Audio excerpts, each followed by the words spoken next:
Call the school board meeting February 19th to order.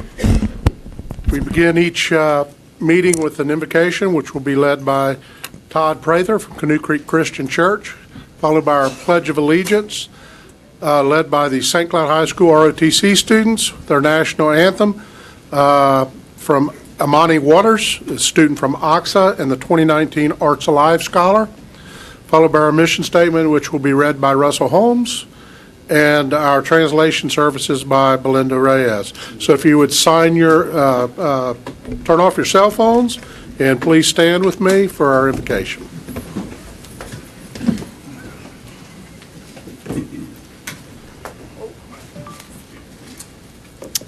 Let's pray. Father God, we just thank you for this night. God, we thank you for this beautiful week. God, we ask that you would just be with the men and women in this room, God, that are making decisions for our children's future. God, we pray for the administration, the staffs, the teachers, all the students that are affected by the decisions and the meeting that goes on here tonight. God, we pray that you would just be with us in this night, God, and just guide and direct our thoughts and our words. In your holy name we pray. Amen.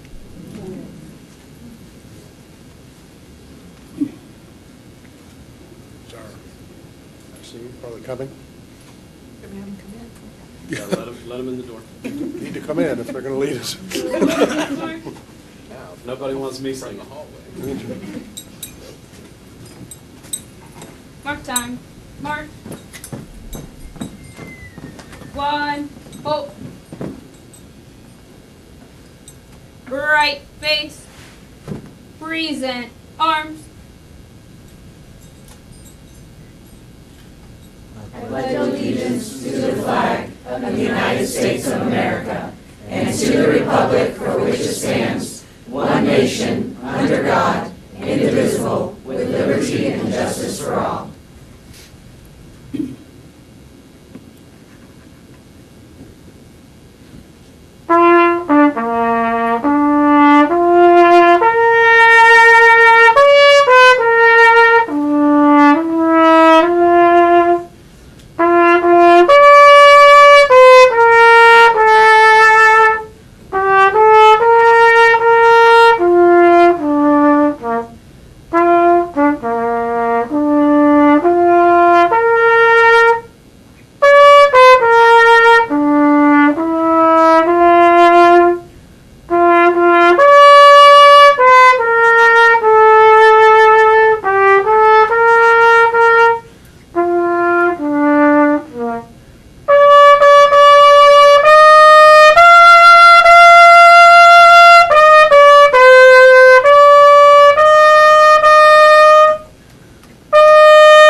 Bring us to our mission statement. Where's Russ? Mr. Holmes? Where's Russ? Where is he? He was here earlier. I talked to him. Hey. Okay, I'm going to read the School District of Osceola County mission statement. Inspiring all learners to reach their highest potential, to be productive citizens. Thank you, Russ. Good afternoon. My name is Belinda Reyes, and I'm here to provide translation services. Buenas tardes. Mi nombre es Belinda Reyes y estoy aquí para proveer servicios de traducción. Thank you very much.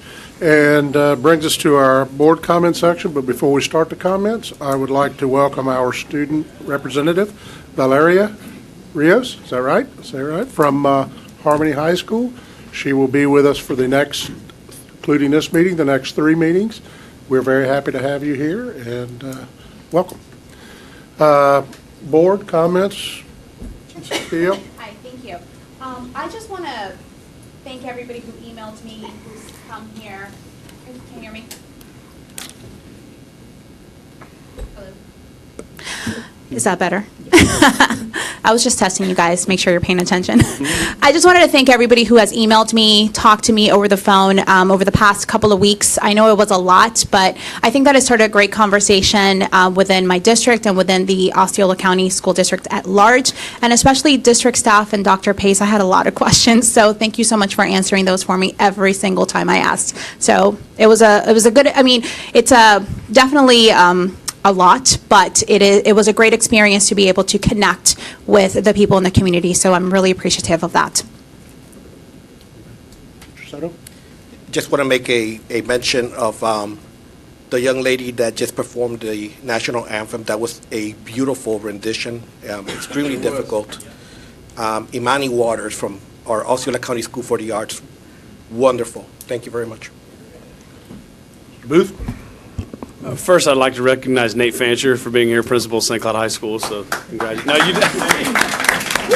We're not going to let him speak tonight.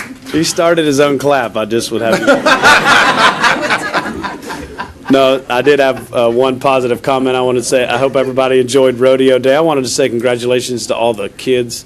I know they're part of our school district, and my kids as well, who are really involved in 4-H and FFA and do all the projects at the fair. It kind of all comes together, a year's worth of work, 6 months worth of work, whatever it is for a lot of the kids. It all comes together and gets put on display out at the fair for a week. So congratulations to those kids. I know there's a lot of hard work and time and dedication put into that. So congratulations to them. Congratulations to KVLS and Silver Spurs Rodeo Club for a fantastic weekend. Mr. Weishauer? I'll be brief. I just want to say thank you, Ms. Graber, for all the work you put in for our workshops today. A lot of information, a lot of ground that we need to cover, a lot of really important decisions we need to make going forward, and this board is not able to do it without the dedicated work of you and your staff, and so I just want to say thank you to you. Yes, ma'am. Dr. Pace? I would just like to take this opportunity to thank our partners across the county. This afternoon, we had a small electrical fire at Parton Settlement Elementary School, had to evacuate the student body. Tremendous response from Sheriff Gibson and his team, our fire department and their team, as well as the entire Parton Settlement community to make sure that the students were still fed, cared for, and had plenty of water to drink, even though they spent the afternoon enjoying the great outdoors. So again, a great opportunity to showcase the tremendous relationships we have in this community and the supportive nature of all of those. So thanks to everybody involved. Thank you, Dr. Pace.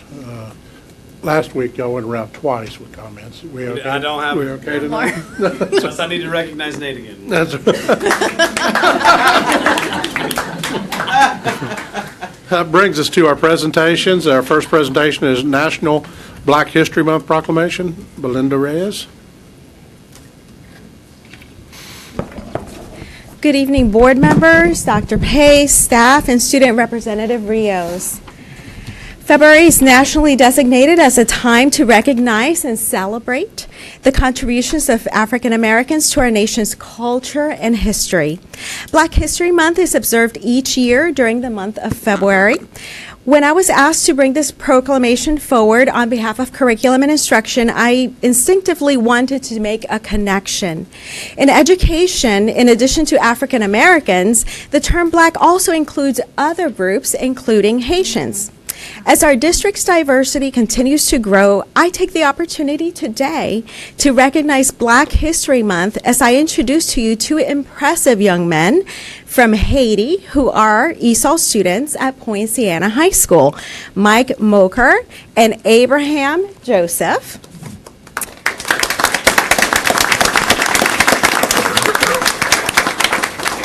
They are enrolled in grade level courses, meeting graduation requirements, and learning their third language.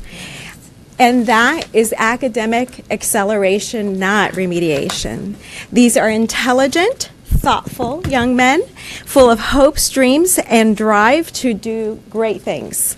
Without further ado, I present to you Mike and Abraham to read the proclamation. Bonjour. Hello, everybody. For Black History Month, Whereas February has been nationally designated as a time to recognize and celebrate the contribution of African Americans to our nation, culture, and history. Whereas it is important to understand the different origins, culture, and heritage of all Americans.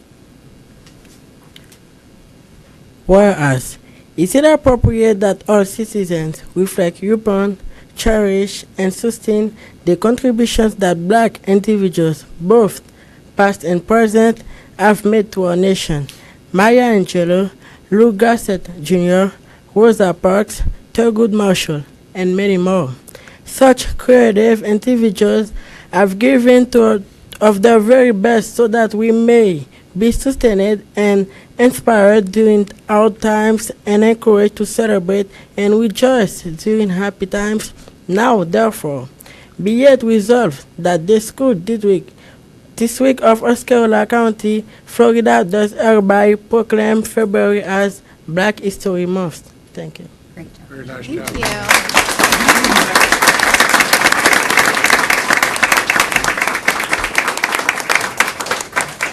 I have a motion by Mr. Weishauer with a second by Mr. Booth to approve. Any further discussion, board? Yes, great job, young men. Fantastic job. That's exactly what I was going to say. Thank you guys for being here. You did an exceptional job. We're proud of you and look forward to continue to see great things from both of you. Yes. Agreed. Any other comments? Hearing none, all those in favor signify by saying aye. Aye. Aye. Opposed, like sign. Motion carries 5-0. Brings us to recognition of Osceola School District's Outstanding Volunteers of the Year. Ms. Schaefer.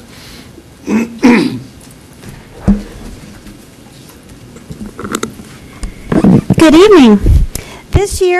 Each year, the Florida Department of Education sponsors the statewide Outstanding School Volunteer Award Competition to recognize the many school volunteers who give of themselves unselfishly to help students in schools. This year, each school had the opportunity to nominate an outstanding volunteer in 3 categories: youth, adult, and senior citizen. Tonight, Robin Davis in our Oasis School Volunteer Office and I are extremely proud to recognize 3 special volunteers who have been selected as District Volunteers of the Year. In recognition of their outstanding service, Chairman Thacker and Dr. Pace, would you please join us down front to assist with the presentations?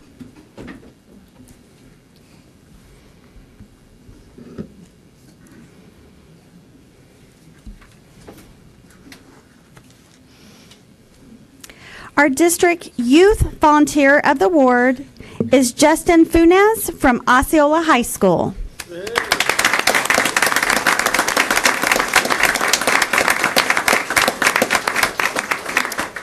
Justin began volunteering during his junior year at Osceola High, and even though he graduated, he continues to volunteer twice a week. He is currently a full-time college student and has a full-time job, yet he still finds the time to come out and help the school with the school's advanced culinary classes, running of 2 business operations. On Wednesdays, it's with the Cowboy Kitchen, and on Friday, it's with the Cowboy Heroes. I'm told that the kitchen runs at a very fast pace, and Justin jumps in and keeps the momentum going. The students know that Justin will be there, and his presence has improved absenteeism. The students love to work with Justin because he embodies the meaning of teamwork. Justin works in the kitchen, and he also helps unload the food delivery trucks, and even at times has taken it upon himself to do a complete inventory. This is not Justin's first award, though. He was the school's Culinary Student of the Year when he was a senior. His positive attitude has encouraged the current students to want that award for themselves.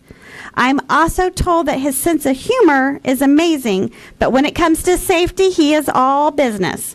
The culinary students know that they have to adhere to the sanitation rules and keep the kitchen spotless, or else Justin will take them to task. While Justin volunteers 6 hours a week, he impacts 74 students every single week. The school says that it is extremely lucky to have Justin as an Osceola High volunteer, and we all feel that he has a wonderful and fulfilling future ahead of him. Congratulations, Justin. All right.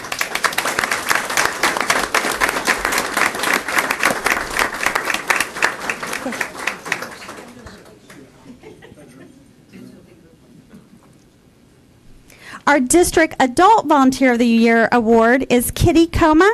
She volunteers her time at St. Cloud High School.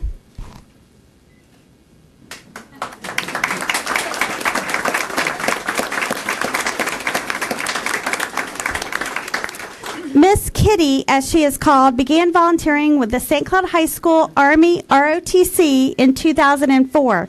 She became involved when her first son was a cadet, and even then, a few years later, her second son joined. And even after her sons graduated, she remained with the program as an advisor, coordinator, benefactor, and leader. Miss Kitty provides the school's battalion with vital knowledge, skills, and abilities. She spends most of her time organizing the vast amount of supplies and resources. She manages and oversees battalion administrative paperwork and provides countless hours of leadership by mentoring, supervising, and chaperoning the cadets in school, after school, and on school trips. Although Miss Kitty is a volunteer, she is like a third instructor. The program has ranged in size from 100 to 250 cadets. As the battalion increases in cadet size, so does the administrative and logistics support required to complete their mission. Miss Kitty provides essential skills to help mitigate the load on the 2 Army instructors.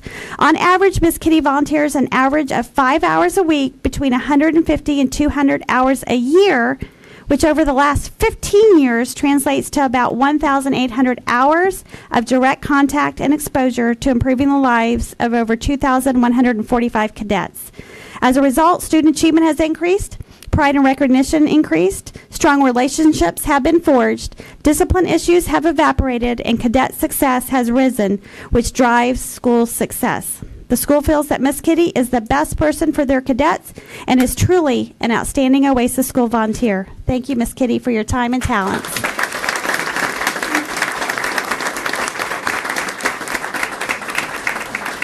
And finally, our District Senior Volunteer of the Year award is Mary Berry, who volunteers at Flora Ridge Elementary.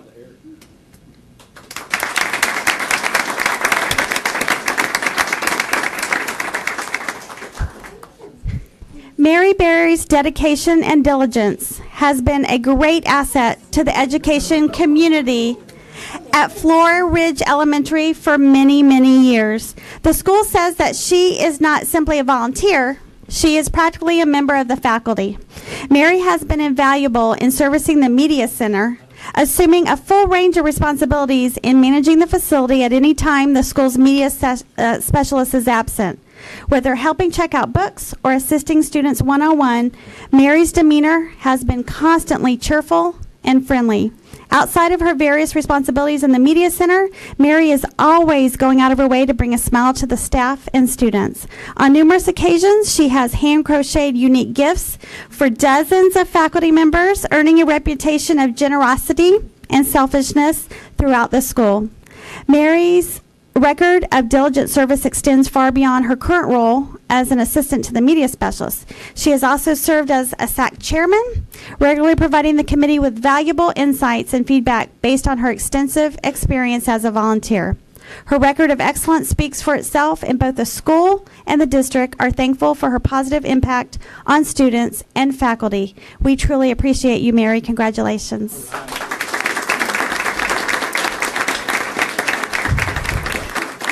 So before we take our photo, I just want to say that these 3 district school volunteers will represent the Osceola School District at the state level for Outstanding School Volunteers of the Year.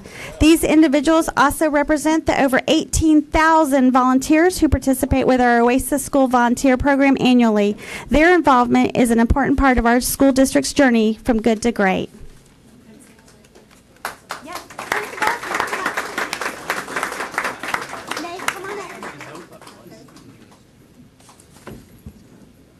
You have to put up with Colonel Donnelly all the time. Wow. Mr. Noyes? Mr. Noyes, she wants you up here too.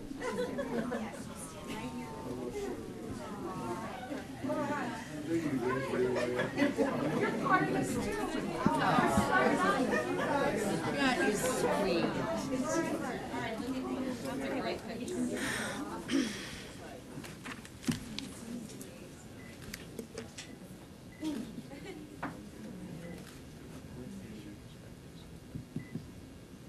Smile, Mr. Angela. Do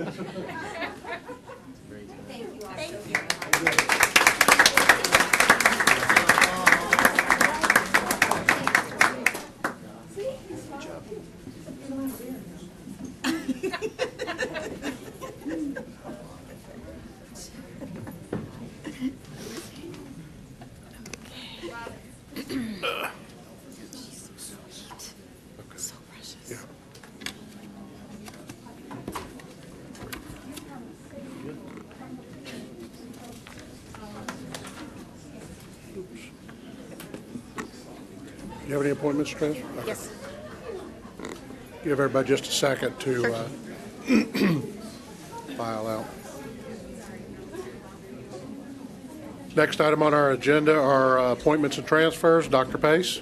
Yes, thank you, Chairman Thacker and members of the board. I am honored tonight to invite Mr. Peter Thorne to come to the podium.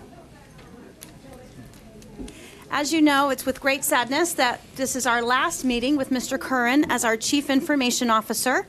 We do wish him well as he journeys on in his career, but he's leaving big shoes to fill for the work that he's done in developing a strong team in our technology world over the last 3 years.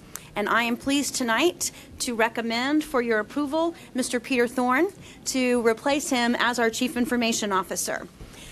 Mr. Thorne joined our district in 2016 as the Director of IS. Since then, we have been able to go from like 180 null FTE to 0 null FTE. And that's just one of the many strategies that Pete and his team have put in place to help make sure that the data we're reporting to the state is accurate, timely, and getting us all the funding that we deserve for the hard work that our teachers and students are doing every day.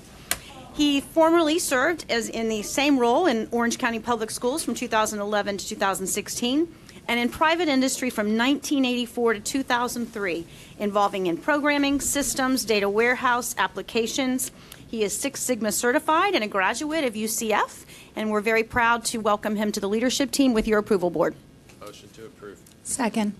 I have a motion by Mr. Weishauer with a second by Ms. Castillo. Board, any comments or questions? Congratulations. Thank you. Board members, Superintendent Pace, and Cabinet, I'd like to thank you for the opportunity to serve as a District Chief Information Officer. I'd also like to thank my family for their continued support. Specifically, I'd like to thank the Board for their guidance to the district, Dr. Pace for your confidence, and Mr. Curran for his outstanding leadership and trust.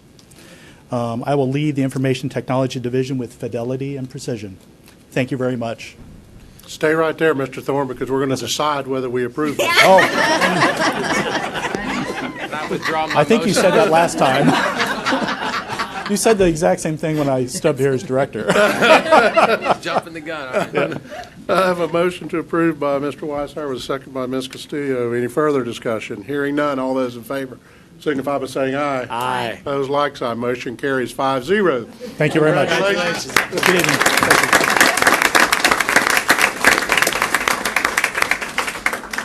Before you move on, Robert, thank you. No, I'll talk with you privately to express my gratitude for you, who you are, what you've done, but I don't want to miss the opportunity to say how much we appreciate what you've done for this district and your important role as part of our team and leadership here. Yes, thank you very Mr. much. Curran. Thank Yes. you. And again, well, I'll talk to you afterwards too.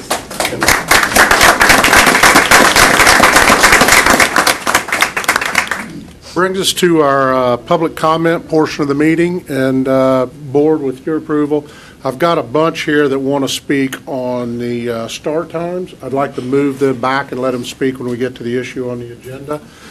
Is there anybody in the audience wishing to speak on any items other than the school start times and the bell schedule? I don't have anything here. Okay, if not, if it's okay with y'all, Board, we'll hold those and we'll move forward. Brings us to agenda modifications. Are there any agenda modifications at this point? Sir. I have none. None. The only thing I would like to do is after we approve the consent agenda is move, since we have a lot of people waiting, is move the, change the order a little bit and move Dr. Pace's piece for the start times up to first item on the regular agenda. Okay. So, if that's okay with everybody, Board, I entertain a motion for. Go ahead. No, go ahead. I'll get a motion to approve the consent agenda. Second. Changes therefore. I have a motion by Mr. Soto with a second by Mr. Booth for the consent agenda. All those in favor signify by saying aye. Aye. Opposed, like sign. Motion carries 5-0. Okay, that will bring us to item 15.0. Dr. Pace, if you want to, do you want to give a little overview, and then I'll call the people up for comment? Is that- Or you can ask them first, either way, sir. It's up to you. Why don't you give a little, you want to give a little overview, and then they'll have some frame of reference from their comments too, possibly. Okay. Chairman Thacker, members of the board, and members of the community, I want to review with you where we are with our 2019-20 bell time proposal, item on the agenda for your consideration tonight. Most of this information was shared at our most recent transportation workshop, but we do have a larger community involvement since that time, so I wanted to kind of go over it just a little bit again. Number one, I think it's important to consider that this has been a strategy in our strategic plan since 2016 under Goal 3, Fiscal Responsibility, moving toward a three-tiered bell system, because both of the potential cost savings but other potential advantages that I will share with you. A lot of people don't recognize the size of the transportation department here in our district in terms of the level of service that they provide each and every day. When you talk about 1,322 square miles, 1,331 of paved roads, 405 of non-paved roads, 3,600 bus stops, and 310 buses currently serving our students, 23,000 of them on daily routes. It's quite an undertaking that Mr. Creech and his team are dedicated to doing each and every day. Basically, we're traveling about 6 million miles each and every school year. It's also important to look at what kinds of things are considered in determining what a bus run looks like. Obviously, you have the students that you're trying to serve, but it's the number and location of bus stops, how long that bus run is going to be. You know, we do have students who are in some of our more remote rural areas, and we cover that 1,322 square miles from east to west and north to south. It's a lot of distance to cover. So some of our students are on the buses for over an hour each day, although ideally we try to keep those runs to less than 30 minutes. The number of students that we can serve on a bus. While we have 85 passenger buses, they don't carry 85 high school students with ease each and every day. And because some of our areas are more remote, it's difficult to make sure that every bus is full to capacity each and every day. A critical piece for us is that window of operation, or the time between tiers. Ideally, for the most efficient service, all of our buses would be able to serve 3 schools a day. That's what a three-tiered system is, and allows us to be most efficient in the way we operate those buses. Currently, however, because of the start times and the run times, we're averaging about 2.1 schools served per bus. So we know that there's opportunity there for improvement. But another piece of important consideration in that time between tiers is the actual effectiveness of our operation. Are we able to get from school A to school B to school C in time to make sure that the students are arriving on time in time for breakfast, not missing any of their instructional time in first period, and the same time at the end of the day? Are we able to get from school A to school B to school C at the time that we've said they're going to be, so we don't have students and staff waiting around for that bus to arrive to pick them up and delay their arrival back home? So again, this is some information that I've kind of already shared with you, and the longer tier interval that we are proposing, the hour between runs, will improve delivery timing and reduce the need for buses and drivers by actually lengthening the window of operation. Another factor to consider is that under our contract, all of our bus drivers are guaranteed a 6-hour shift each and every day. They're also fully benefited positions. If we have anybody in the audience looking for a part-time job, we'd love to have you. We continue to deal with a bus driver challenge, but if buses are only able to serve 2.1 schools, they're not necessarily fulfilling their whole driving time of 6 hours, but they're earning that 6-hour salary anyway.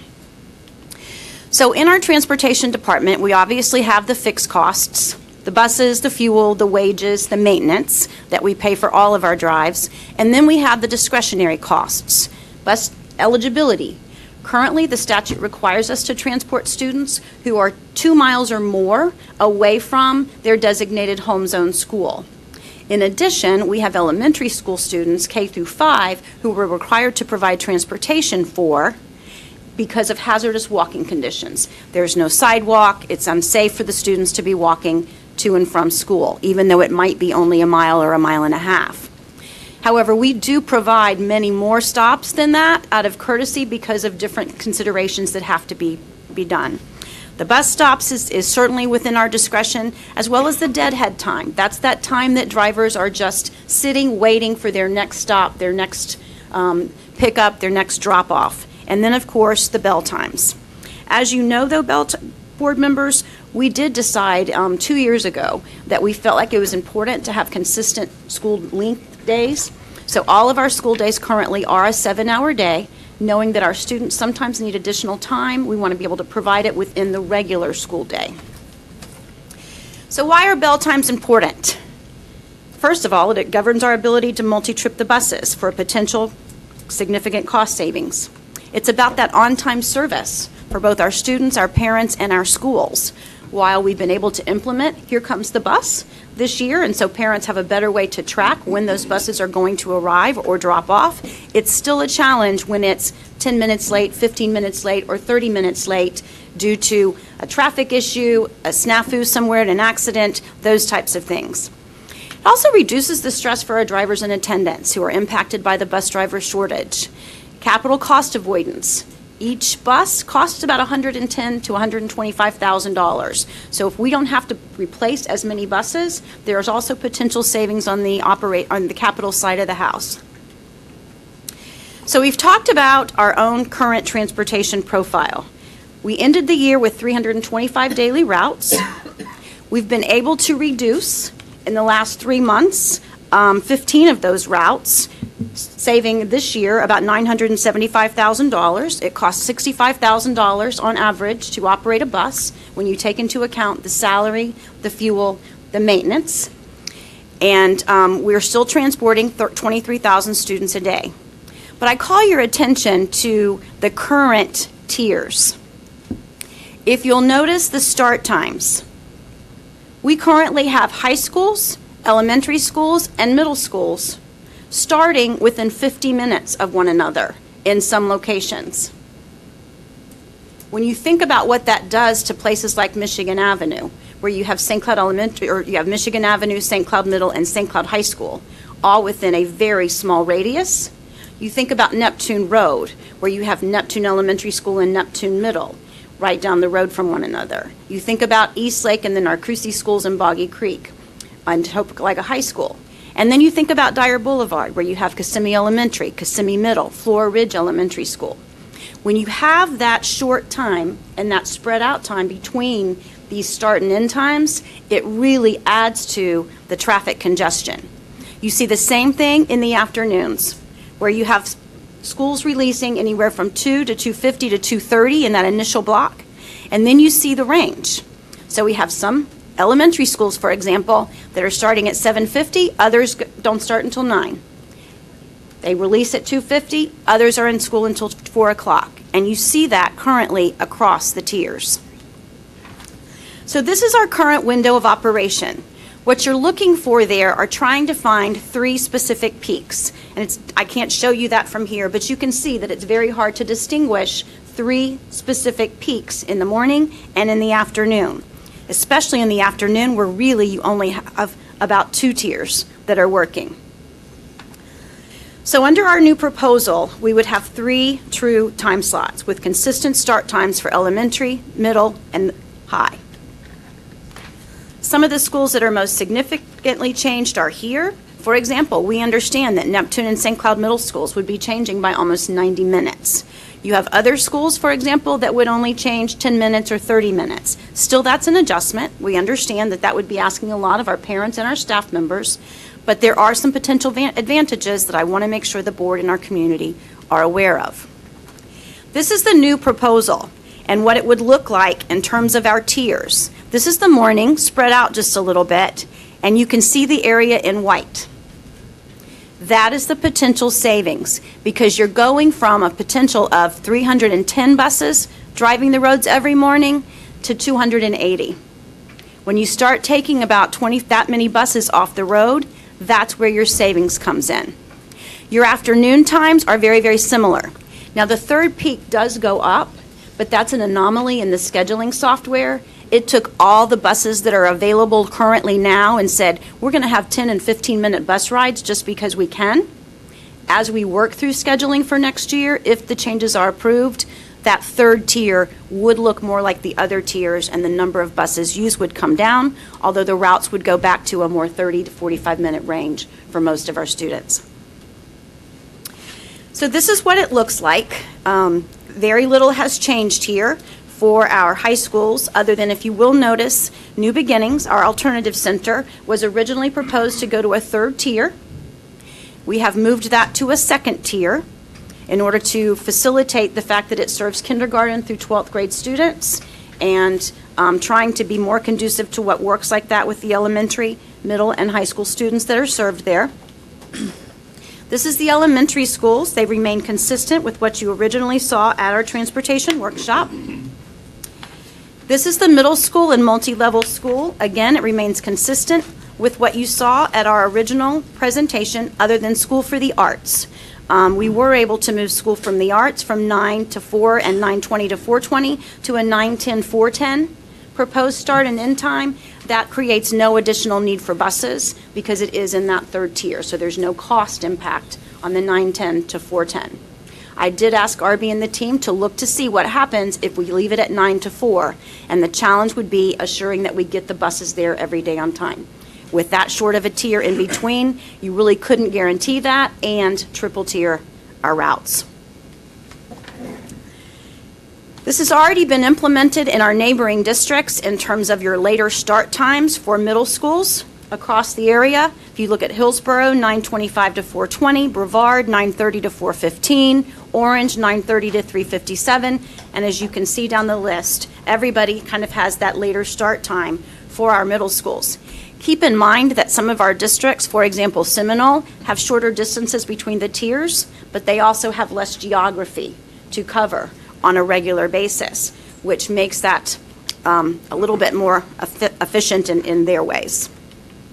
We started communicating this again some time ago, SAC cadres, principal meetings. We've had meetings at different staff groups, and we've continued to communicate via email and obviously phone calls, meetings. So these are the potential benefits that we've already talked about. Obviously, fewer daily buses required to transport students means a significant savings and cost avoidance. We originally thought we could get to about 2.5. It's closer to 2, 1.6 with the changes to New Beginnings, but we're going to be able to recoup that with some staffing adjustments there that will help to still meet the needs of the students, but still allow us to get to a $2 million savings. An important factor is this improved customer service and on-time arrivals. In particular, last year, this was a challenge with our bus driver shortage to make sure that we were getting kids to school on time. Unfortunately, students were consistently losing some of that instructional time, and we want to make sure that we can reduce that. In addition, the anticipated decrease in traffic congestion at some of our more congested roads.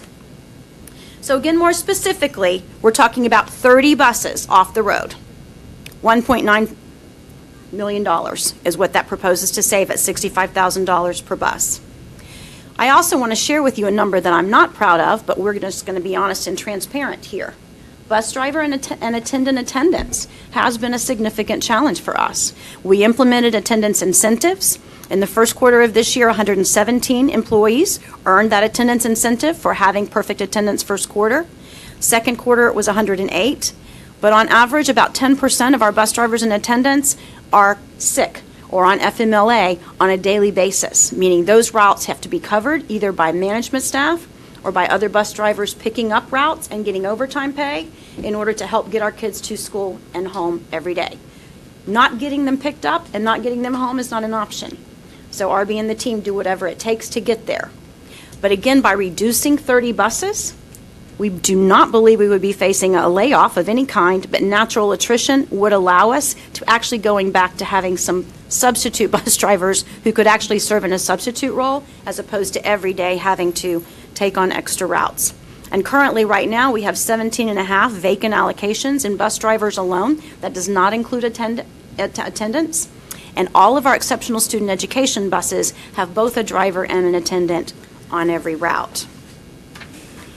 In addition, There are some real academic advantages for getting us on a more consistent schedule. Number one, to support the robust middle school and fine arts activities that this board has continued to prioritize for both our elementary, middle school students, as well as obviously our high school students.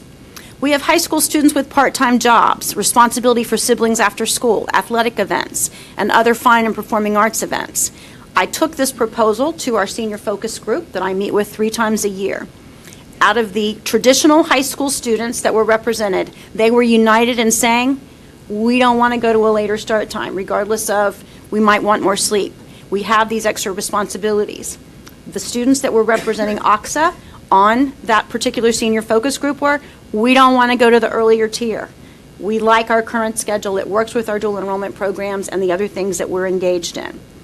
And then also this helps really for our teachers to engage in that kind of cross-county collaboration and professional development that we continue to value and also prioritized in our strategic plan. Knowing that this would cause adjustments for our families, particularly those with middle school and K-8 level students, our coordinator for extended learning, Trinisha, has been working with Marian Rodriguez and Dr. Respis about programs that we could implement at those sites to help parents. It would be fee-based programs, but we do operate those on a sliding scale.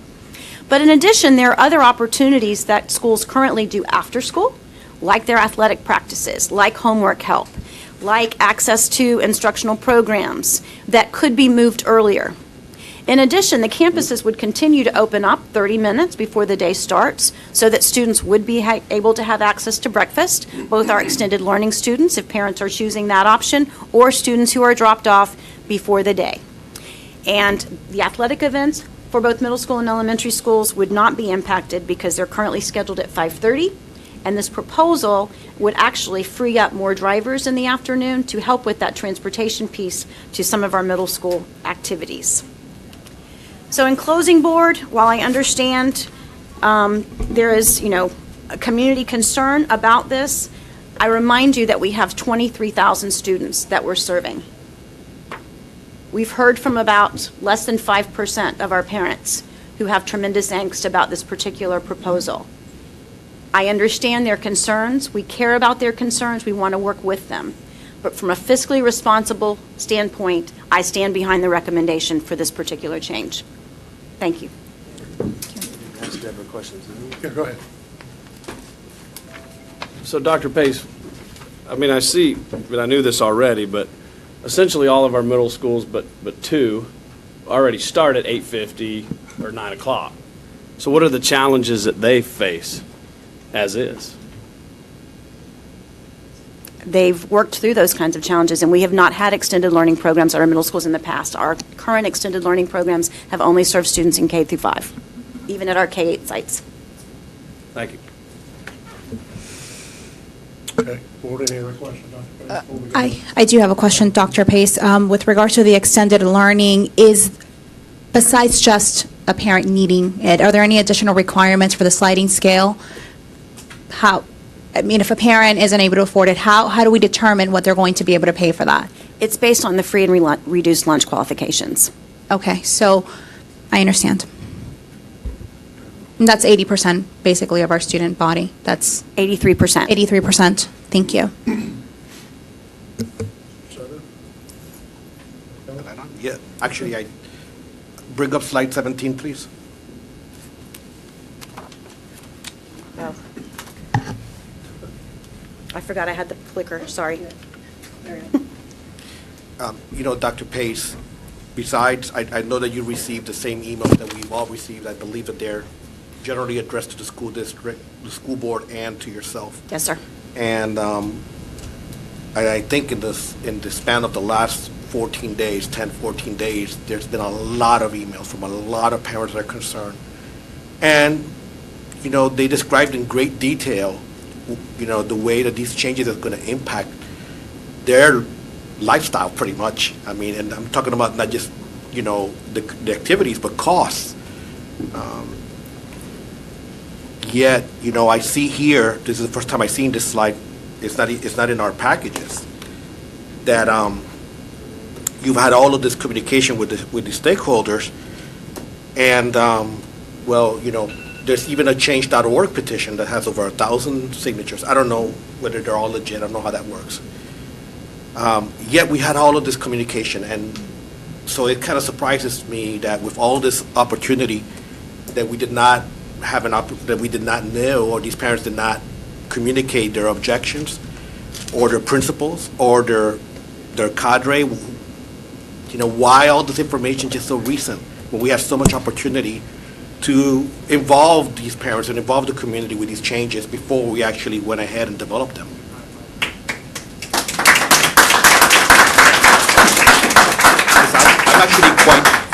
I'm really curious.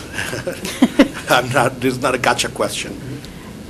I feel like we have done as much as we can in terms of community outreach to try to get in front of this. And any school, when we presented this information to the principals, Mr. Shatera offered at that time to go and meet with any school staff or any school SAC committee that wanted us to come. And we have honored every request.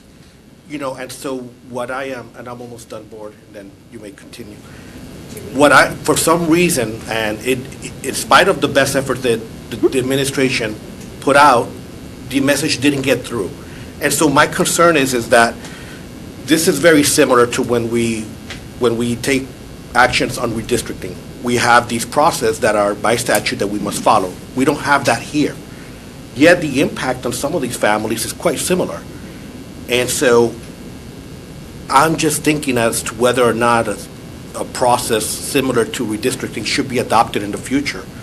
Just given that this actually happened, it did turn out that a lot of parents were not aware of these changes until quite recent. And at least that's the message that I've been getting through the same messages that I think everyone else in the board here has been getting through email. So that does cause me some concern. Yes, sir. The only thing I would comment, Mr. Soto, on that is using the redistricting process, I think, is a fair example. What we're experiencing with this particular situation, to me, is very similar to that. We have a well-outlined process. We're communicating along the way. But as we get closer to the point that the board is going to vote, more and more people begin to become vocal about it, and they begin to want to get engaged in our meetings here. So even though we have a process fully laid out when we're dealing with any type of redistricting for our school, we have a similar type of turnout, a similar type of response as we get closer to the point of actually making a decision. So I think they're actually manifesting in very similar terms, to be honest with you, from my perspective. And Tim, to respond, I think that makes sense. But what's really, I'm looking at, and this is for the benefit of the parents who wrote the emails, they did not receive a response from me because I don't just generally respond to emails of that type. I just wait until the issue comes and then I'll address it here, is that the district's interest in these time changes are very, very compelling. I know what the budget, we just had a budget workshop. I know what we're facing every time with the state pretty much shortchanging public education every year. So these cost savings are very, very important. Parents, students, our staff really, really want to get to know what's going on in our thinking and in our processes when we want to propose these changes. And we don't have a similar system. I think that we've tried. Like I said, slide 17 here, tells me that the district did take considerable efforts to seek the input. But yet, we still didn't, at least to some parents, and I'm going to take their word for it, it didn't really work out well, at least for them. Yeah, I don't argue that point. I was just making the comparison of the end result looking similar. We might have had a lot more buy-in and, a lot less, Thanks. Yeah, a lot less discomfort with because the impact on these folks, I've read the emails, and it's quite significant. And if they understood exactly what was at stake and what we're doing early on, maybe it could have helped how it was received. Well said. All right. Okay, Board, if that's it, we'll go to public comment. Go ahead and start our public comment portion of the meeting. I actually have two students, and I have a little note that one's maybe running a minute late, so I will hold the two students till the end. Here. Are they both here? The students here. Okay. Well, let's do the students first. Students do not have to state their name, but if you can come up to the podium, the first student will be Lindsay. You don't have to state the name, or your last, you don't have to state your last name. And again, Lindsay, you have 3 minutes. Lindsay Johnson. Good evening. My name is Lindsay. I am a sophomore at Osceola County School for the Arts. I'm currently dual enrolled. I take 2 classes at Valencia. But I take 7 classes at OXA and 2 FLVS classes. So I have 7 classes. I have 11 classes. And I'm on a dance team, so I have mandatory practice after school. OXA has a large portion of students that are both academically and artistically talented, and some are even athletically. As a high school student, a 9 a.m. start time is already challenging with a 4 p.m. dismissal, but we make it work. Some of my classmates are on the bus for over 90 minutes to St. Cloud and Point Siena. Last year, several of my friends missed the opportunity to take the SAT on campus because their bus was late. The College Board would not grant an exception for the bus being late. The College Board also said through the Office of Testing Integrity on multiple calls that they would not grant OXA a waiver to delay mandatory start times for AP, PSAT, and SAT exams. OXA is the only high school that is impacted by this. And I cannot understand why the district would purposely academically harm the students at a nationally ranked high school. As College Board says, they have not granted our school a waiver in writing to start testing later. I would also like to know if any of the board members think it is okay for students to be stuck on the bus for over 2 hours in the morning and over 2 hours in the evening. As that delayed start time and end time is much larger difference in traffic in peak rush hours. If the end time moves, I'll be forced to choose between staying at OXA or quitting the dance team I'm on of 10 years because I will not make it to the rehearsals that start at 5. As if we leave OXA by 4:10 now, I'm already running late and I'm up the stairs at 5 because traffic is that bad. It will also mean I won't be able to make it to my 5 p.m. dual enrollment classes. While I realize that the district needs to save money, it should not be at the expense of the students' education or extracurriculars. Please leave OXA from 9 to 4 or move us a little earlier, even the 8:20 time. We are the only high school you are penalizing in direct of our own presentation as to why the start times are beneficial. Please show our students who bring numerous awards and accolades to district that we are worth more than a few dollars. You will save money moving the OXA bell schedule. Thank you. Thank you, Lindsay. Thank you.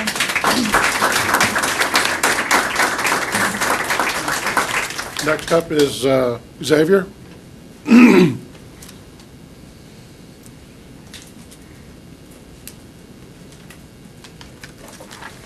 Xavier, just state your first name, and you have 3 minutes. Good evening. My name is Xavier. My school, OCSA, lets out at 4. And so when I have cross-country or track or private lessons after school, I'm already late. My practices for cross-country started at 4. So by the time I let out of school, the practice already started. I had to get in the car, change in the car. On the way there, we would have to get there, and I would have to run in there so I can get started with the practice. By the time I got there, I only had maybe half an hour, 45 minutes of practice left. So it can cut into my physical activity time. It can cut into my extracurricular activity time. Also, a friend of mine who goes on the bus with me doesn't get home till 5:30 sometimes, and that cuts into her education time because she also needs to take a shower. She probably also needs to eat, all those other things that we have to do in life. This is why I think the time change would be unreasonable, because if you move the time to 4:10 for leaving, people would have to leave later. This can cut into getting places on time.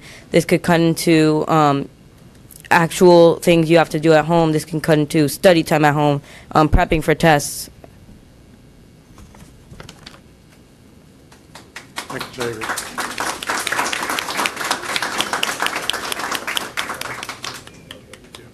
Yeah, did the first two. Brings us to Greg and Tanya Filak. Sure I did not say that right.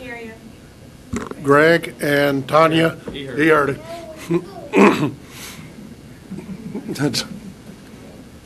How do you say your last name? Filak. Filak. Sorry, we brought our I'm sorry. 4-year-old for entertainment here. Greg and Tanya Filak. Again, you have 3 minutes. Tapestry Drive Celebration, thank you. First of all, and I had some prepared notes, I want to say, Mr. Soto, you stole our thunder. You really did. I think the overarching concern we have here, and I think you're going to hear from some of the other parents, has been the communication here and the disconnect. I mean, from our perspective, it's been 3 weeks we've had to learn about this, and I understand the board's been studying this beforehand. We understand it came up back in 2016, was voted down at the time. Understand things may change.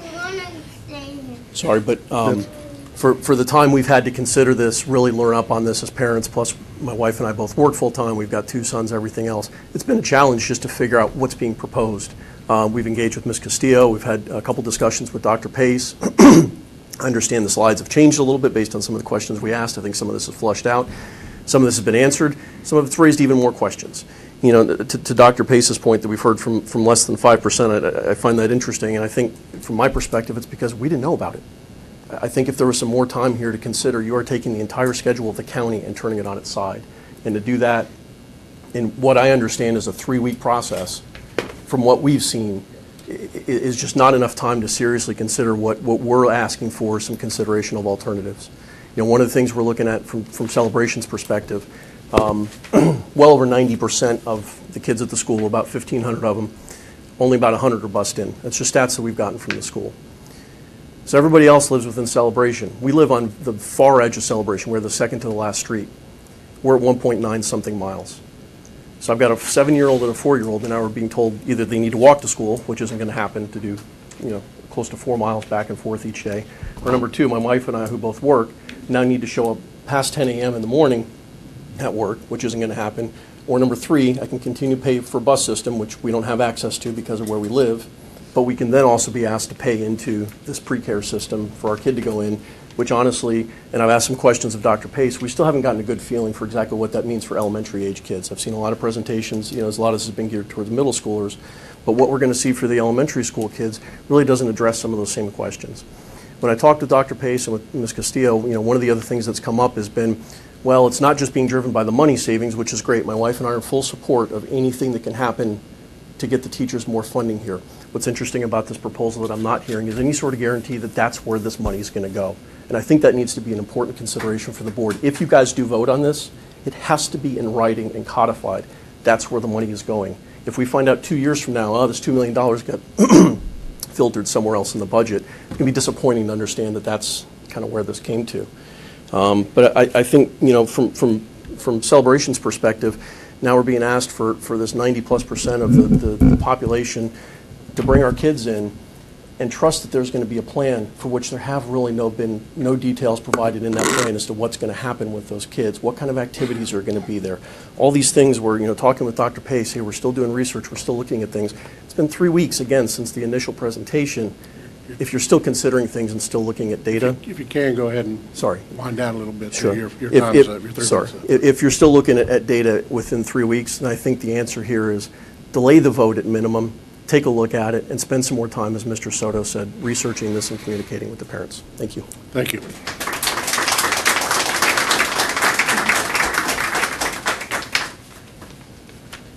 Brings us Jennifer Rice Palmer.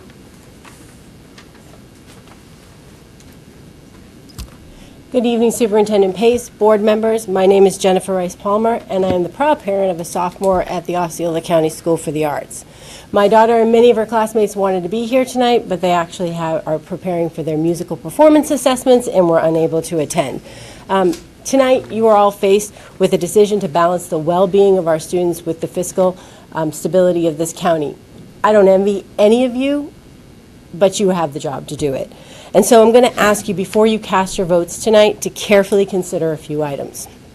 To begin with, if you do come to the decision that you have to do this, why the order? We're putting our kids into a tailspin when it comes to sleep time. We're saying elementary school, you get to sleep till 9:40, or I'm sorry, elementary school, you're going to be 9:20, and then you move middle school, you're going to move to 8:20. I'm screwing it up, but you know what I'm saying. You're going to go elementary school at the 8:20 time, the middle school to your 9:20, and then in high school you get to jump and get up 2 hours earlier. High school kids aren't fun to get up to begin with, so that just doesn't make sense to me. I would also further ask you to consider the Osceola County School for the Arts by either leaving their current time, and I appreciate the consideration that you've given us, I really do. But this 9:10 is a disservice to the students.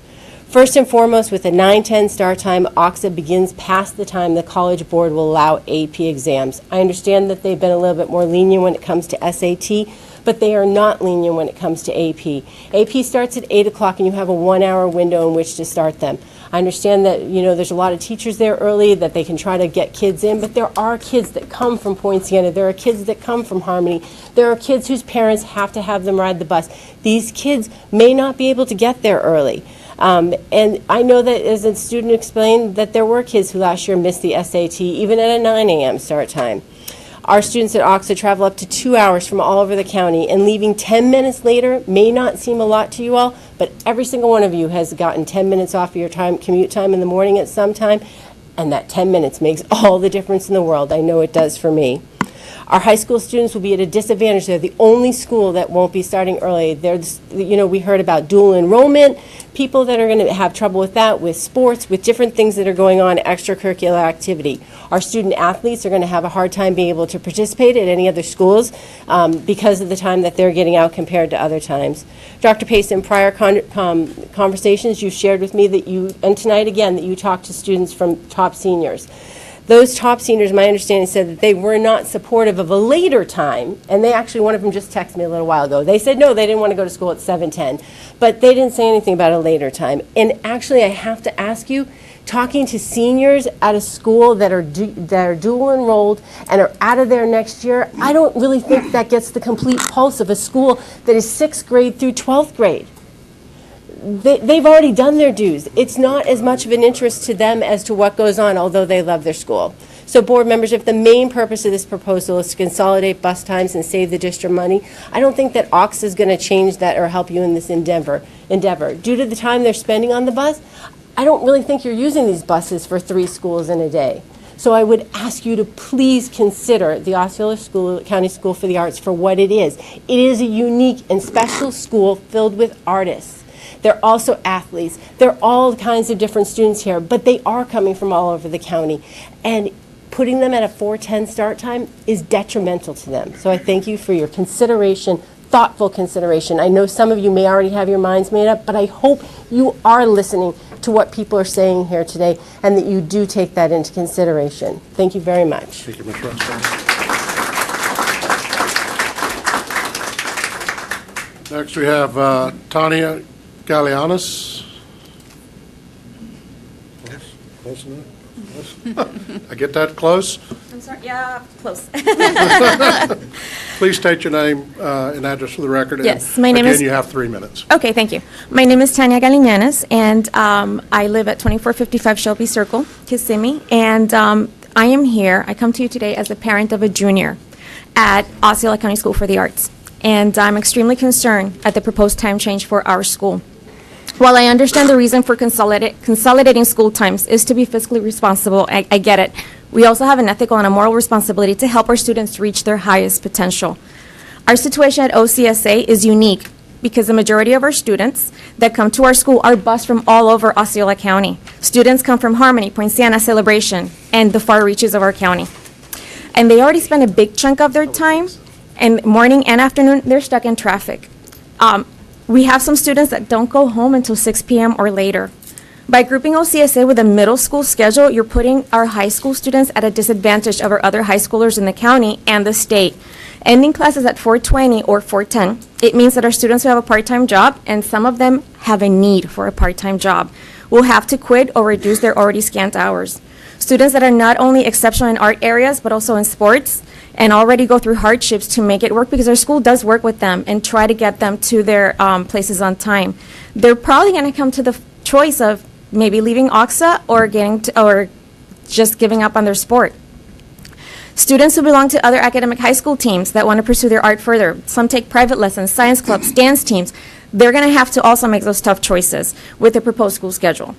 High school events only, like MPA, String Along, Marching Band Extravaganza, and others will start while our kids are still in school, because they're going to go by the other high school schedule, not by our kids' schedule.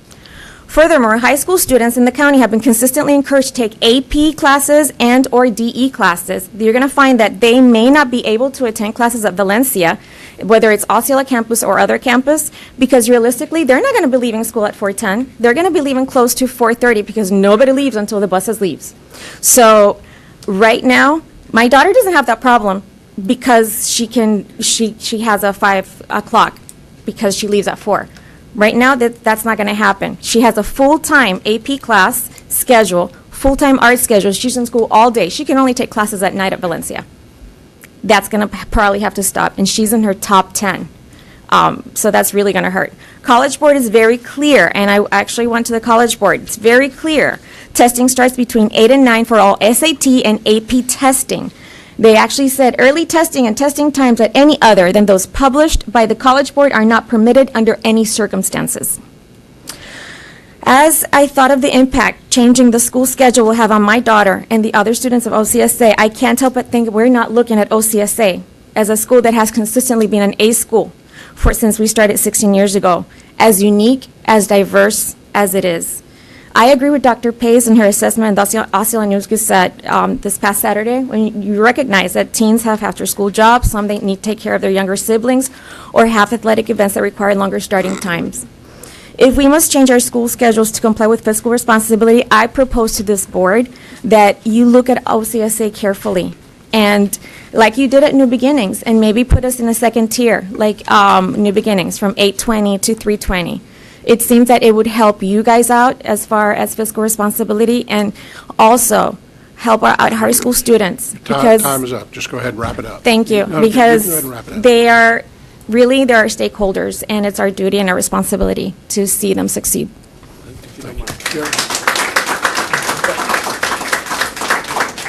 Dr. Pace, so specifically on OXA, are we discussing that there was a want to change from their current time, which is 9 o'clock, to the 8 o'clock time? I mean, we're not discussing a 10-minute change here. Are we discussing their need to go, they want to go to from 9 o'clock to the 8:20? Is that what we're talking about? It's only been in the last week that anybody from OCSA has reached out to us about that. Their first complaint was the 9:20 to 4:20, and I was able to adjust it to the 9:10 to 4:10 with Arby. So but OXA he's is not going able from- to guarantee it from 9 to 4, and we cannot move any more schools to the second tier, that 8:20 to 9:20 time, unless and have any savings whatsoever, because you already have your elementary schools on the second tier, which creates the need for the most buses typically on that particular tier. So to move any additional buses up, schools up to that second tier, really defeats What about what we're to the trying to first tier? accomplish. To the first tier, 720, when we talked with students and staff at OXA, they weren't interested in the first tier. Talk to two seniors. Two. You did not come to our. Wait a minute. We're not going to yell from No. the audience here. Okay. Let us. My clarification was to find out what I was hearing here, because they start at 9 and the adjustments to 9:10. Okay. And that impacts our AP drastically. Thank you, Mr. Thacker. I did have that one question because I wasn't aware of the AP start times. They were already at 9, which means they're already missing the start time. I'm not sure how the 9, 10, just a minute. No, let Dr. Pace, I'm asking her right now. Our research and accountability team has researched the situation. The 9:10 is not a problem for the SAT school day, as long as they start when they come in. Some of the students missed it last year because we had a significant issue with the bus delay that day. And part of the reason for this proposal is to reduce that type of delay. Okay. Okay? What about? I've got to look at the AP. AP has been from 8 to 12, Dr. Fritz has said, but we've been able to work with the students on that particular piece. So that's, I'm sorry, may I speak? So for AP, they must start at 8 o'clock, or do they have a window from 8 to 9? College Board starts at 8 and they start at 12, so they do 2 assessments a day. Okay, so they can't, if they miss the 8 o'clock start time, they can do a 12 o'clock start time for the AP, is that? No? They're set. Dr. Fritz, I can't. Just a minute, we got, our staff. They're set, and so College Board sets their assessment. So if an exam starts at 12, it's an actual date and actual content area. So if it's U.S. history and they say it's going to start on the 12th of May, then it starts on the 12th of May at noon across the country. I understand. This is from the AP College Board. Just a minute, Let us- Guys, you're not helping yourselves by acting this way, I gotta be honest with you. Kevin, you have a question? I'm sorry. So you were just referencing the College Board. Is that the same thing as the AP? Yes. Okay, all right. College Board / AP, right? Yeah. Okay. Yeah, that's right. So that's not SAT, that's a whole different thing, right? Yeah, We're- two different, there's 2 different. Just so you know, we're going to continue to go through the list we have, and I'll have time for a couple follow-up comments or questions if you've got that. But let's work through the list, and we may have a couple questions of staff to clarify as we go through, but we'll do our best to hear everybody as we work our way through this. Christy Flanagan. What's that? I'm not going to say it because I said it wrong last time. That's okay. I want you to keep going for And I know it. I said it wrong last time. Thank you. I'm Christy Flanagan Fedden. My address is 1106 Banks Rose Court in Kissimmee. And I thank you again for the opportunity to speak tonight. Respectfully, I'm making one last plea that you will vote no on tonight's time chain proposal for a number of reasons. I think it's very clear there's significant community concern about this for a variety of issues. That petition is well over 1,000 signatures. It's been covered by at least 3 news, and I think there's going to be a 4th, 5th, and 6th tonight. So there is significant outcry about this proposal. So I think we all in the community appreciate that you need to explore cost savings measures. But I would also venture to say that any of these proposals need to be evaluated on the basis of their practical and educational outcomes. You've heard a number of other concerns tonight. From my personal point of view, I'm worried about the fact that there's simply a limited amount of time per day. This is going to result in a limited amount of time for leisure activities. There's a significant amount of research that associates the limitation of these activities with, diminished success, both emotionally and academically, as well as increased negative behaviors in terms of aggression, antisocial behavior, anxiety, et cetera. But obviously, as parents, we have a lot of emotional concerns. I'll also say, in the last 3 weeks that we've heard about this, it's been a bit of a roller coaster. And I will say that we've tried really hard to appreciate the reasoning and the logic behind this proposal beyond how we see it from our own little myopic view. And also, to be very honest with you, it's been extremely hard to follow the logic and the reasoning behind this proposal. It was mentioned that this has been in the works since 2016. I'll also mention that when that proposal was publicized in the news in 2016, it was stated that the cost savings measures would be $425,000. That number has now grown to $2 million for reasons that aren't very clear to me. It's also been suggested that the savings will go to the teachers. There isn't anyone in this room who would say that teachers don't deserve a raise and a greater benefits package, but it's also my understanding that the savings will go to the general operating budget. So it may go to teachers. That's what we were told last Monday at the meeting that we fought hard to have at Celebration School. That's what we were told. Again, we'd love to hear more about the process, how it works, how these funds will be designated. I think that would go a long way in helping us understand the benefits when there are very significant drawbacks. But beyond that, I think we also are asking you just to appreciate this from a very practical benefit. I would venture to say that this is negative for all the students in the district. I'm an elementary parent, so I'm worried about the impact it has on my young children. So I would ask for you to, in the case of our particular school, we're a multi-level school at Celebration. However, we're a vast majority elementary. Nearly 1,000 of the 1,500 kids are elementary. I would ask that either we're left alone or we're kept in that elementary bracket. It's clear that you are considering some schools on a school-by-school basis. We've heard about OXA. It sounds that you've already moved New Beginnings. I'd also ask that you consider the particularities of Celebration. We use 4 buses. Again, that's per the information that we were given last Monday's meeting. Our impact on the bus efficiency is absolutely negligible. Beyond that, we have another school that's scheduled to be built the year after next. Time is up. And Go ahead, that will also drastically impact the busing. So you'll have to hear from us again. So perhaps we might want to reconsider that we might be best served by being left out of this proposal. Thank you.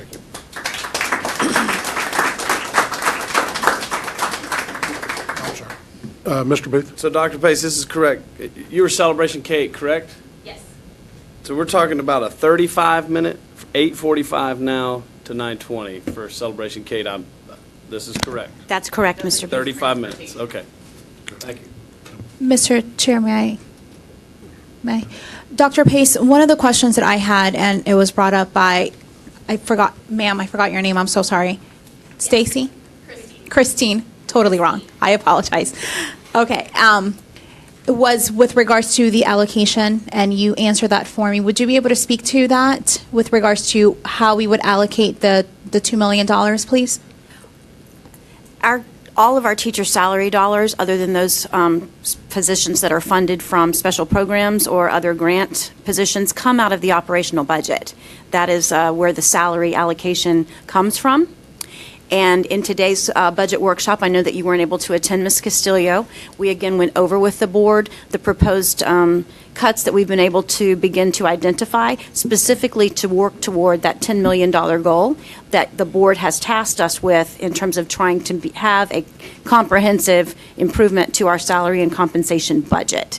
So while it might not look to the general eye that you can find this $2 million or the $1 million that we're talking about reducing from discretionary budgets, or the $2 million that we're looking at to reduce from teacher allocations, when we start talking about where those funds are set, you'll see them in salary if this movement goes forward and we're able to negotiate a successful contract. Thank you. And just one quick comment on the budget piece. The board did charge Dr. Pace and her team to find money for teacher salaries. The money that we are looking for through this and other things that we may do we're looking for money for teacher salaries. We are not going to get a lot more money from the state through the regular process that we've been going through. This kind of started from, several of us have been doing some things where we go to our schools and listen to the teachers. And one of the things that one of the teachers says, fine, we understand you can't get money from the state. What are you doing to look for other monies? This is one of the things we're looking for, other monies. And this is the way our teachers, I think somebody stated that we need money for our teachers. We've got to find ways to get money. So that's what somebody's looking for the history of where this came from. This is where this started. So let us continue going through these. We're going to have a lot more questions and comments, I'm sure, when we get to I think I have 3 more so far, but let us get through this, and then you're going to hear a discussion, a deeper discussion about it. Next will be Luis Rivera.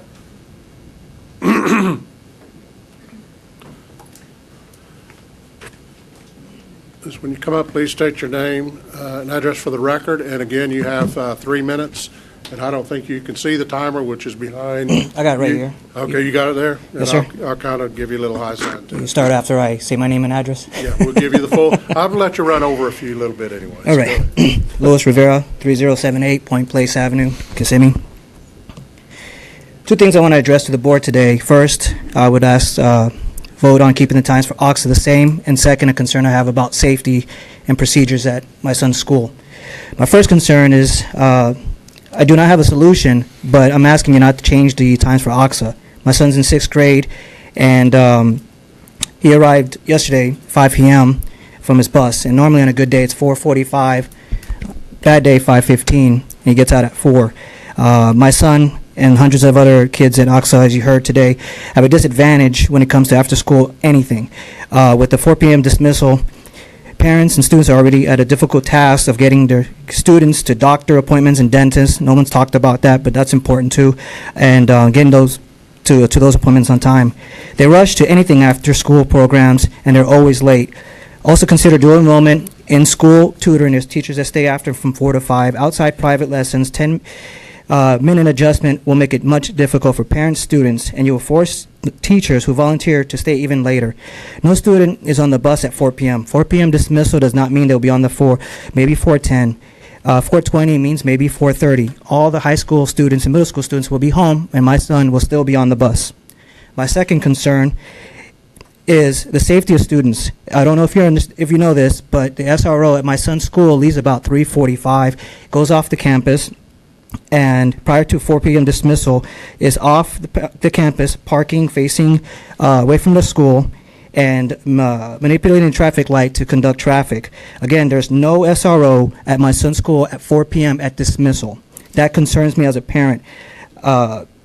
There's no way that sheriff can react to anything being off property, does not have a clear view of the entrance of the school, and is pinned against the traffic light. 2 minutes. You're fine. My solution for the SRO is to wait till all the students are picked up. 15 minutes after school dismissal, or engage in the car ride area, or post themselves at the entrance of the school between the two patches or the grassy area in front of the school. This way that the SRO has a direct view of the school, not inside the car, not off property, not facing the exit, while my son gets out at 4 o'clock and there's nobody there to protect him. Finally. Take your time. You're doing fine. 30 seconds. All right. Finally, I do actually have a suggestion about the Oxen at the time. As far as communication with parents, I just went on the Instagram. I didn't see anything about this meeting.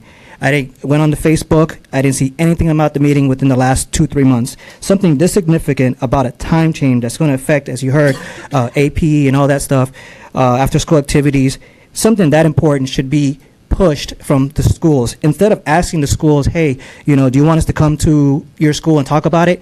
Take lead, go to each and every school and say, hey, this is what we're proposing in an auditorium or a banner. We know when the next bake sale is, garage sale, event, concert. We know when all those are. But we don't get a remind. We don't get an email. I found out about this last week by a concerned parent, someone that's actually in the crowd. They emailed me, and I was like, wow, I didn't know about it. So better communication by all those ways. You got Facebook, you got Instagram, you got Twitter and all that. That's all I have. Thank you.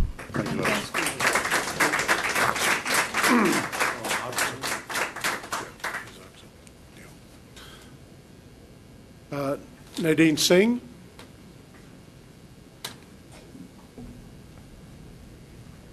Again, state your name and address for the record, and 3 minutes. Good afternoon. My name is Nadine Singh. I live at 4381 Conservatory Place in Kissimmee. I apologize, I'm a little nervous, all these eyes on me. Take your time, don't just relax, we're fine. Respected board members, I thank you for the opportunity to speak. Dr. Pace, you as well. I'm the parent of a child that attends Bellalago Academy. I'm here to ask you to please vote no. Bellalago Academy will be changed by 1 hour and 20 minutes. We're currently at an 8 o'clock start time. And, like everyone here, I don't want to reiterate the same things and bore you, but we're not here to argue either. All of our teachers that are deserving of a pay raise, we're all for it. And we understand that it's your duty to find that money. We do, however, I personally feel that, maybe there's another method in finding that. Because the approach we're taking, it's really going to be detrimental to our children, to working families, and our community. The traffic, if you move Pleasant Hill to 420, those parents getting into the Poinciana area, right now, in the previous presentation 2 weeks on the 29th, it was stated that there's traffic between Liberty High School and Bellalago. That's not, there are a lot of accidents on Pleasant Hill, don't get me wrong. A lot of them are probably due to the drivers, though, that are not paying attention. You know, the traffic's not there now because Bellalago and Liberty don't get out at the same time.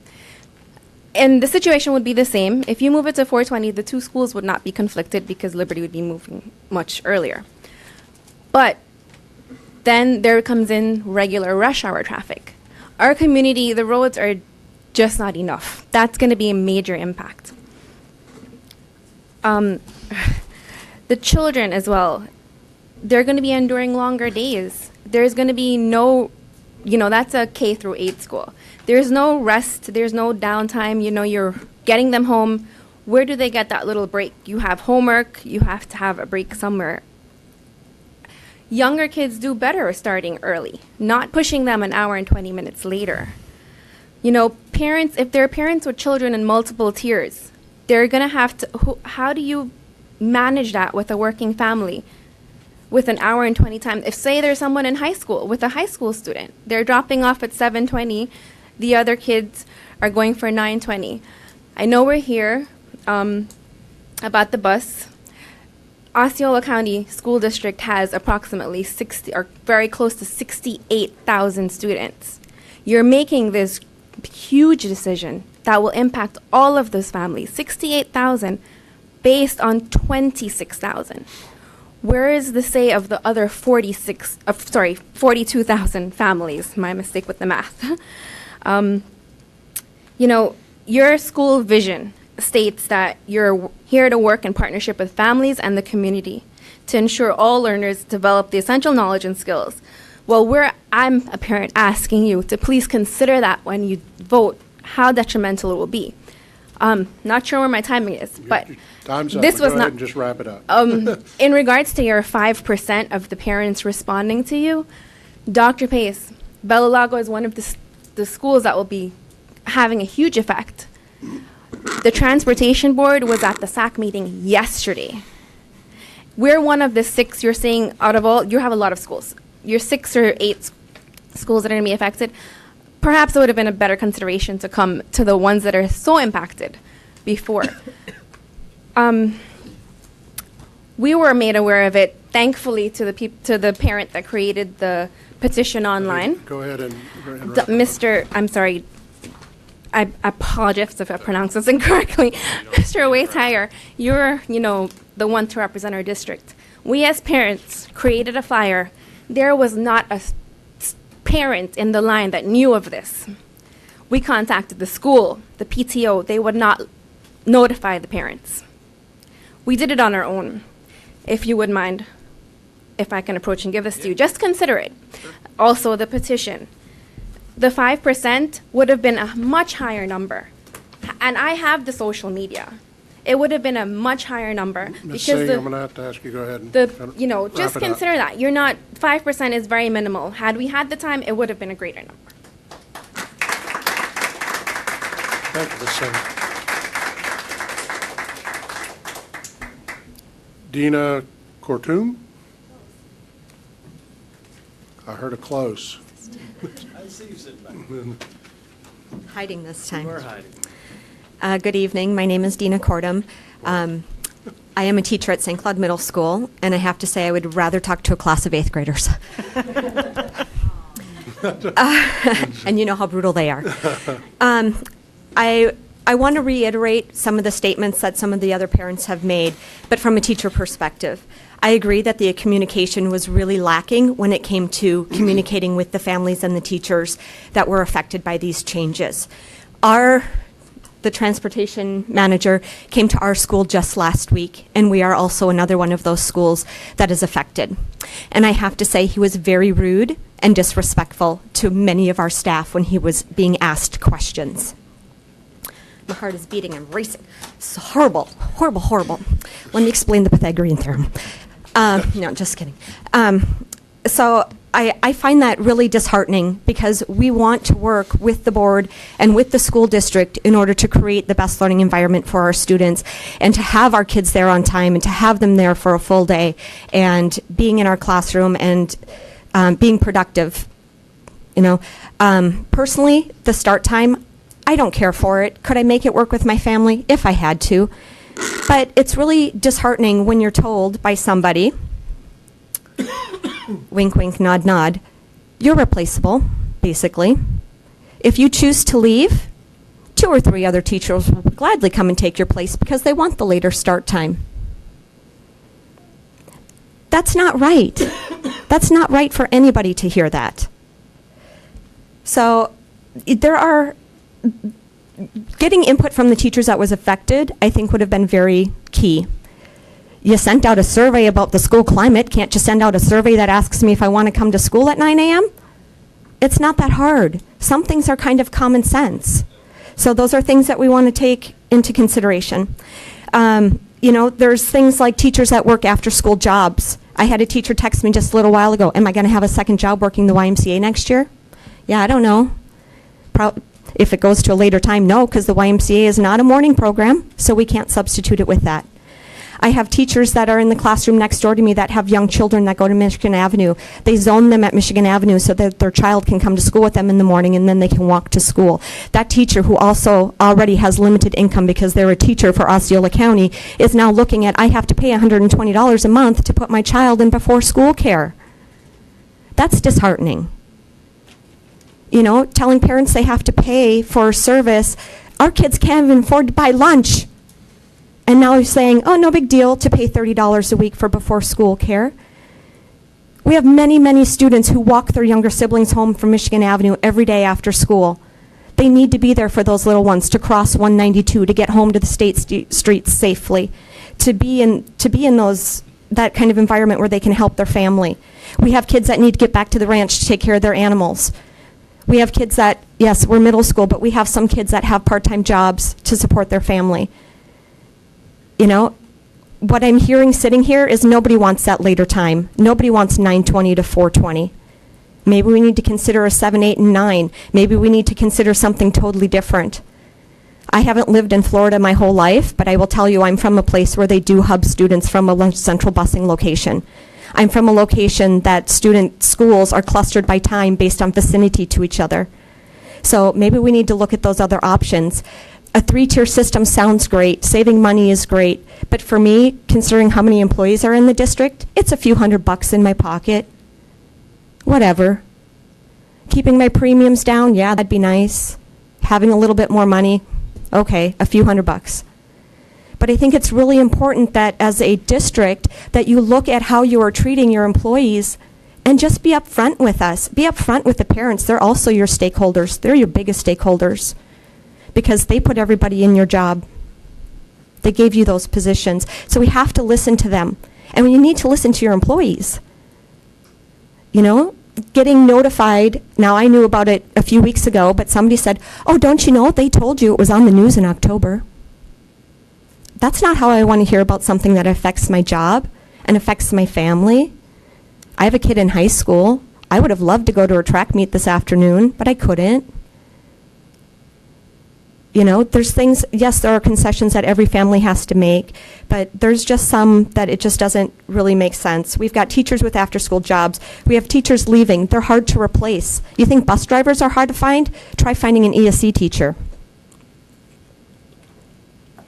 You're out of time. Just go ahead I'm and sure I am. Just wrap it up. Yeah. So there's so many things to consider. I think for this evening, you need to table this and look further into it and have a lot more consideration of the public and those that have vested interest. Thank you. Thank you.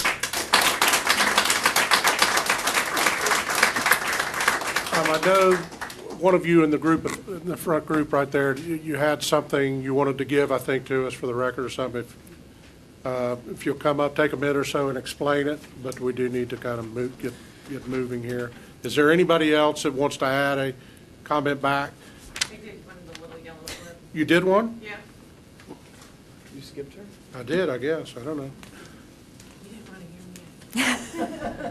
I'm not going to take long. That's not true. It's not true at all. Go ahead, and then I'll come All right right, back to you. I'm thank sorry. you. Thank you, Chairman Thacker. This is from the Student and Parent Manual from College Board. Schools must begin the morning exam administration between 8 a.m. and 9 a.m. local time and the afternoon exam administration between 12 and 1 local time. And they also keep going about Alaska and other, that's kind of the only exception that they're having right now. And then at the bottom, it says, early testing and testing at times other than those published by the College Board are not permitted under any circumstances. This is from the College Board. This is what I wanted to give you. And I apologize if it came off as I was protesting. Nope. On a personal note, as a teacher, I am disappointed that the answer that OCSA could not be moved to a Tier 2 was because we would not be saving money. I'm extremely disappointed. And as a teacher, I want no part on a salary increase that puts my students, not just my daughter, but all of my students at a disadvantage and in danger. I would rather keep my second job and keep doing what I'm doing, working 7 days a week, rather than put them in danger. So can I?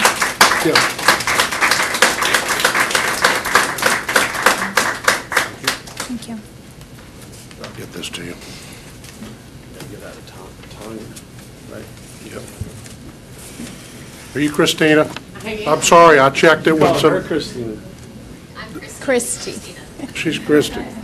That's what I did, I checked them both, sorry. I apologize. No worries, no worries. I'm very sorry. I'll try to be short and sweet and not beat a dead horse. That's right. You guys I take your name am and Christina address. Barone, 829 Spring Park Loop, Celebration, Florida, District 1, I think. Yes. Not real sure. Doesn't matter. I try not to get into a whole lot of, I call it the politics of what's going on. I'm going to just tell you how it affects me.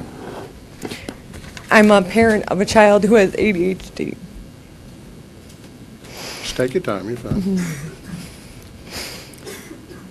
Your 35-minute window is a problem between being on task and not. I have to be to work at 9 o'clock. That means I drop them off at 8:15 every day, and I get on the road.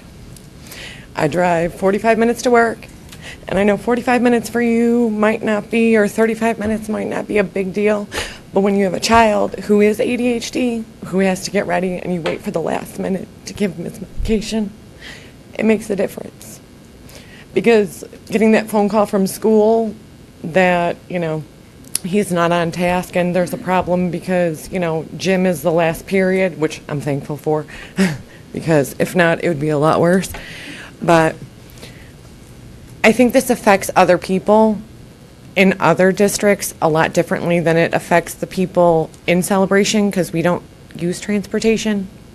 95% of our students do walk to school or bike to school, or, we're not saving you a whole lot with 4 buses, and I understand the concern because my mom was a bus driver for 25 years. So I understand everything there is about transportation. If you can do something for Celebration, as in leaving it alone, I know it's a unicorn and people like to say, it's just Celebrate.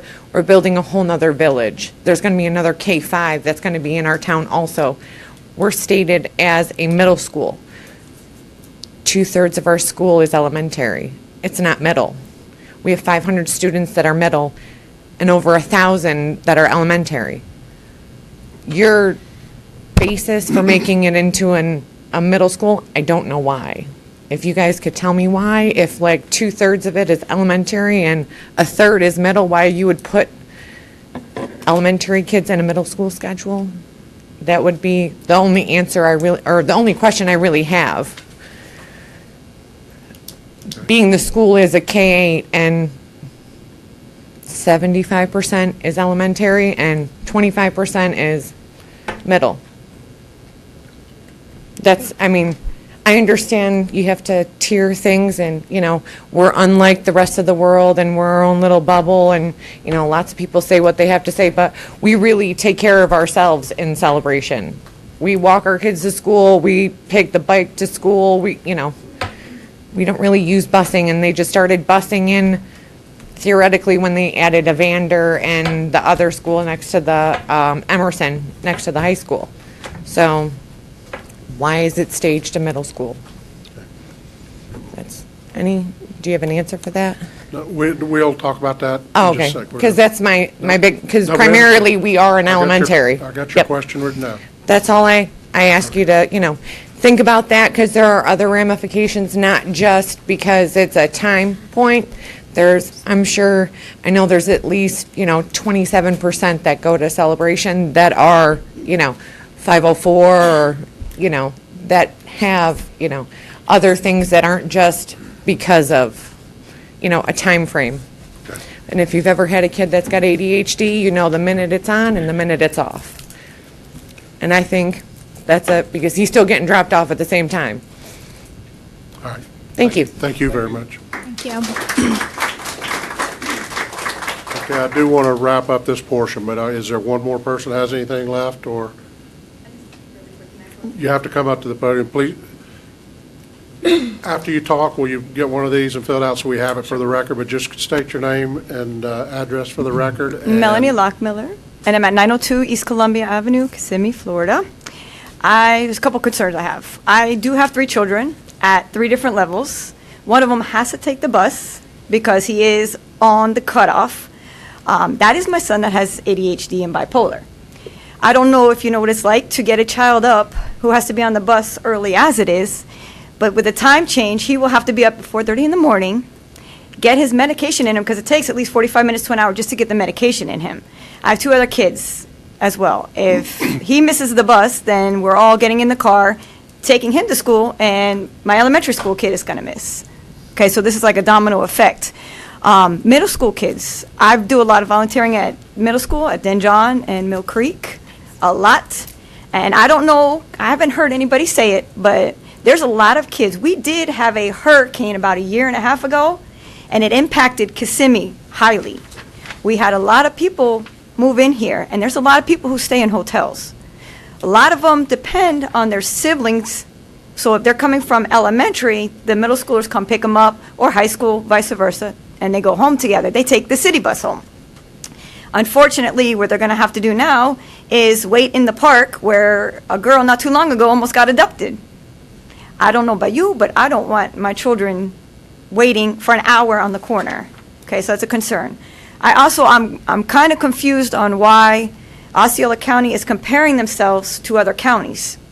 We're comparing ourselves. When we went to our SAC meeting, and the reason why I found out is because it was on the kiosk, otherwise I had no idea, we compared, or transportation compared themselves to Orange County 10 years ago.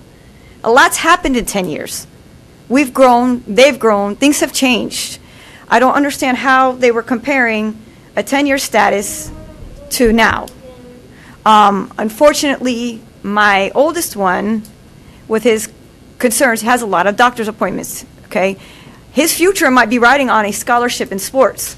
I can't have him in sports if I'm trying to man all my other children, as well as help out at the schools, because there's a lot of school activities and there's not enough help. Like bookmark buddies, for instance. There's, sometimes they need help with after-school activities. Sometimes they need help with just somebody sitting down and calming a child down.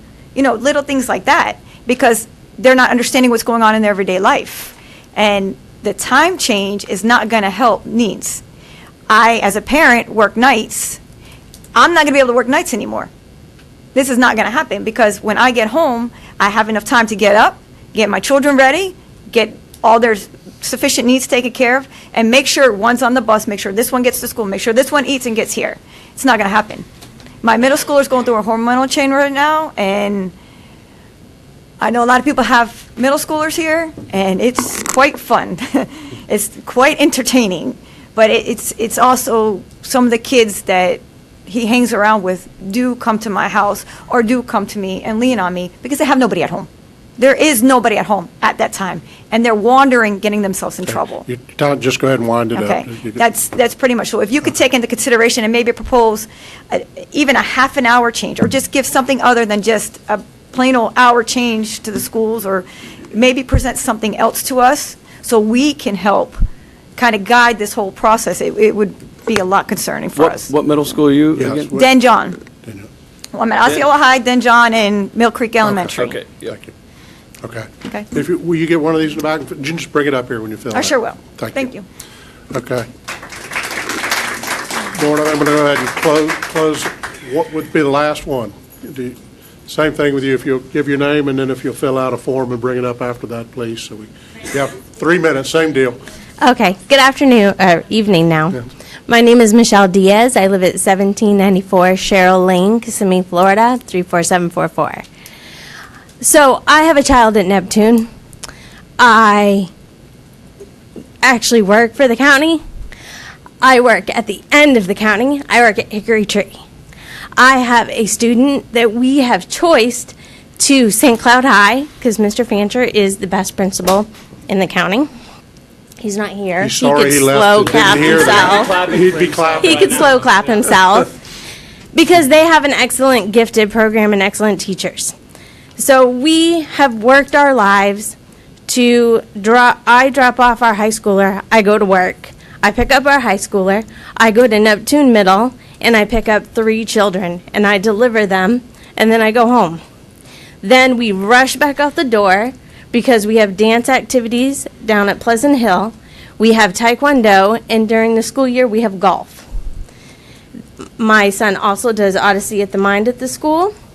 My daughter also has other curricular activities she does, so we're a busy family. My husband drops off our middle schooler, which, by the way, Neptune was moved 20 minutes last year to accommodate a 7:10 time, and nothing was said. I've had a daughter who went 3 years at Neptune. No communication was told that we were moving. We moved it, we lived with it, it works. My concern is the traffic on Neptune Road. It's a huge concern for me. If anybody has gone down that road at 4:30 in the afternoon, you know you say words you shouldn't say. Yes. One of these board members might live down there. We have now Kindred in that new development that I cannot pronounce the name across from Neptune Middle. There's over 10,000 new families going in. We have a 2-lane road. Now you're going to add buses, car pickup, because a lot of people who have after-school activities, they're going to have to pick up their kid. Because if my son has Taekwondo and my daughter has dance, there's no way I'm going to be able to wait for him to get home at 5:15 to be able to get to their activities. So now you have all that on Neptune Road, which makes you say bad words to begin with. Now let's add buses, walkers, crossing guards, and parents who are on their phone not paying attention picking up their middle schoolers. I ask you as a board member, Neptune Road, we see a future of it being widened. I'm going to hold my breath as long as 192 is going to be done. I haven't had a turn lane going from Neptune on Parton Settlement to go onto 192 in 2 years. That's unfortunately how I see our road construction. It doesn't give me a lot of faith. And I want to say, I would have loved if he had come to our SAC meeting, because I'm SAC co-chair, and he never came. He came and talked to the teachers. He was met with a presentation. He was met with video. We are not for this. And to keep hearing that he came to SAC and talked to the parents, it's not true. It's very disheartening. I ask you to please think of the bad words you say on Neptune.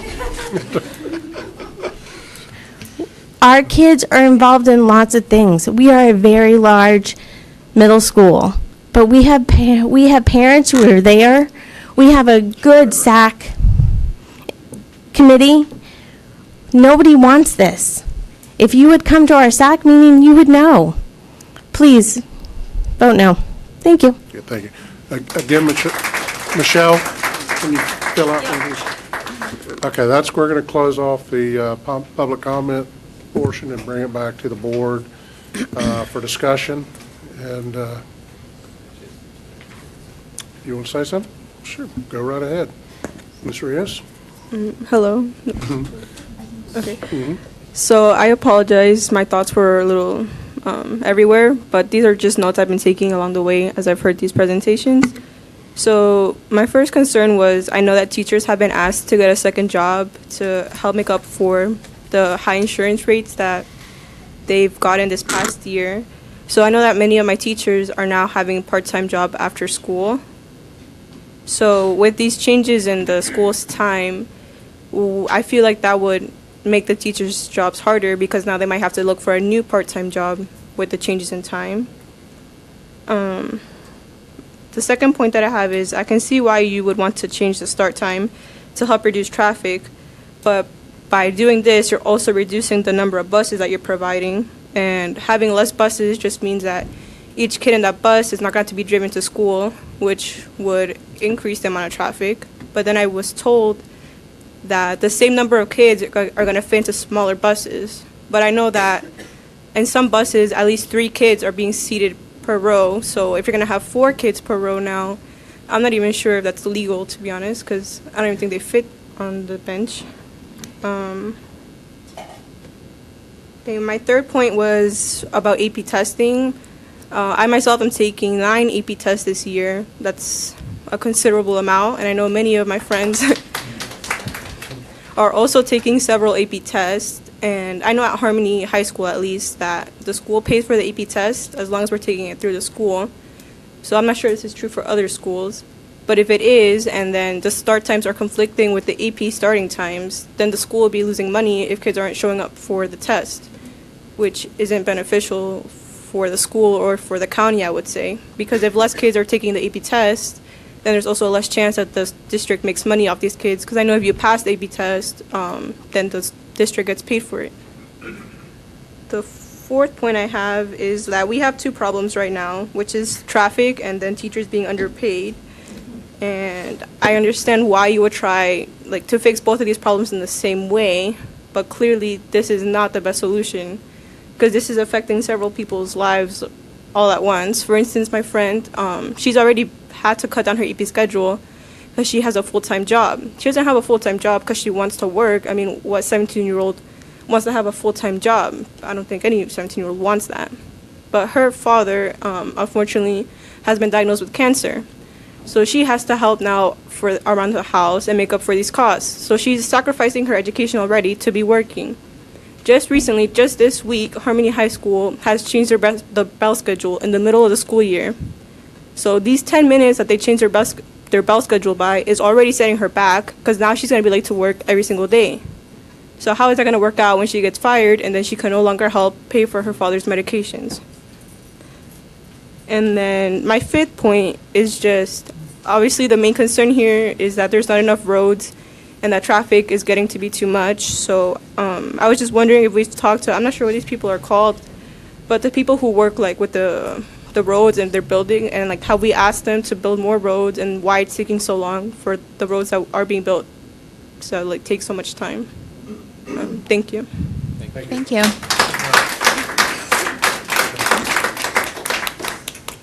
Board, any other comments, questions? Mr. Soto? All right, so let me just first begin. I'm going to take this in steps and parts. And that's, board, this is also because I know that there's a lot of folks that are following. Number one, about what is the intent, what is it that the district is trying to accomplish. To be quite honest, we've always been pretty clear that as far as teacher compensation, that is really state fund dependent. We've always known. We understand the budget a lot more because we work with it, and we know the monumental task it is to try to go ahead and increase the teacher salaries and the compensation and the other staff to what they deserve. And the reason why that hasn't happened is because we don't have the funding from the state. It's not anything that this board has refused to do that it was able to do. So I don't find that. However, any time that a school district is working really hard and taking all the steps necessary to find a logistical plan to save money and make operations a lot more safer and more effective is compelling. So that to me, I really didn't need to be sold on the teacher compensation. I understand a lot deeper that the money really is not going to come from things like this. It's got to come from the state. However, what the district is trying to do here is very, very important. The money is significant. We're at a time where that money makes a big difference in our operations. That is just fact. That is the truth of the matter here. Whenever something like this happens, it is the districts, and I've been working for 6 years with this district and Dr. Pace for 4 years, that they do do the best that they can. Now, unlike a redistricting scheme that has statutory provisions on how it needs to be announced, this is not like that. But that does not mean that the district did not employ what they felt was their best efforts. So the intent was there, and maybe the result just wasn't. And we could probably look into and learn from this. But it wasn't anything about the district trying. I don't sense that. I never believed that. I want to put it on the record here, that when I was asking my questions, it's because I really do feel like we have something to learn from this. But it's not anything about trying to spring this on anyone, because it was out there, and it was public. It's just like I said, we don't have a process the same way that we do with redistricting. And maybe we could look at that process and say, okay, what could we adapt without burdening ourselves to the same level? Okay? That's just a suggestion. Here's where I'm at right now, though. And this is my question to the superintendent. Given more time, if it's possible, to go ahead, research a little bit more into the issues. For example, and I don't know the answer, so I really, for example, you think about the multi-level schools, that are 2 of them, and possibly being in the high school, because that's where they're most at. I understand New Beginnings does have middle school, elementary schools, but wouldn't it be good to research and see if they are in the first tier that they can stay there? And let me finish with OXA as well.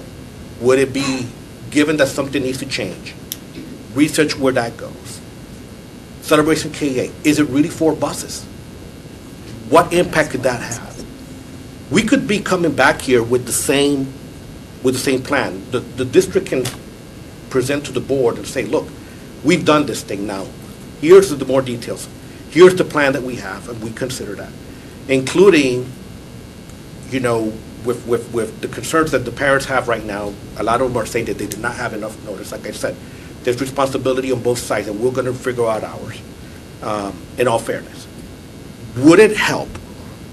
Would it do anything? Could we have a different result if we were to have more time and then say, you know what, board, this is the best we could do. If you want these savings, if you want this, this is what's got to happen. Or, you know what, there were some adjustments we were able to make just because of this extra time. Chairman Thacker, would you like for me to respond? Sure, you want to respond to that? Sure. Over the course of the last 3 weeks, Mr. Soto, Mr. Creech and his team have repeatedly explored options that people have presented to us. We've looked at New Beginnings on all 3 tiers. We looked at what it would do to keep Celebration K-8 on a second tier. However, remember, part of our goal is to get our schools to a consistent time based on grade bands. So if you're talking about Celebration K-8, do we make an exception for one school?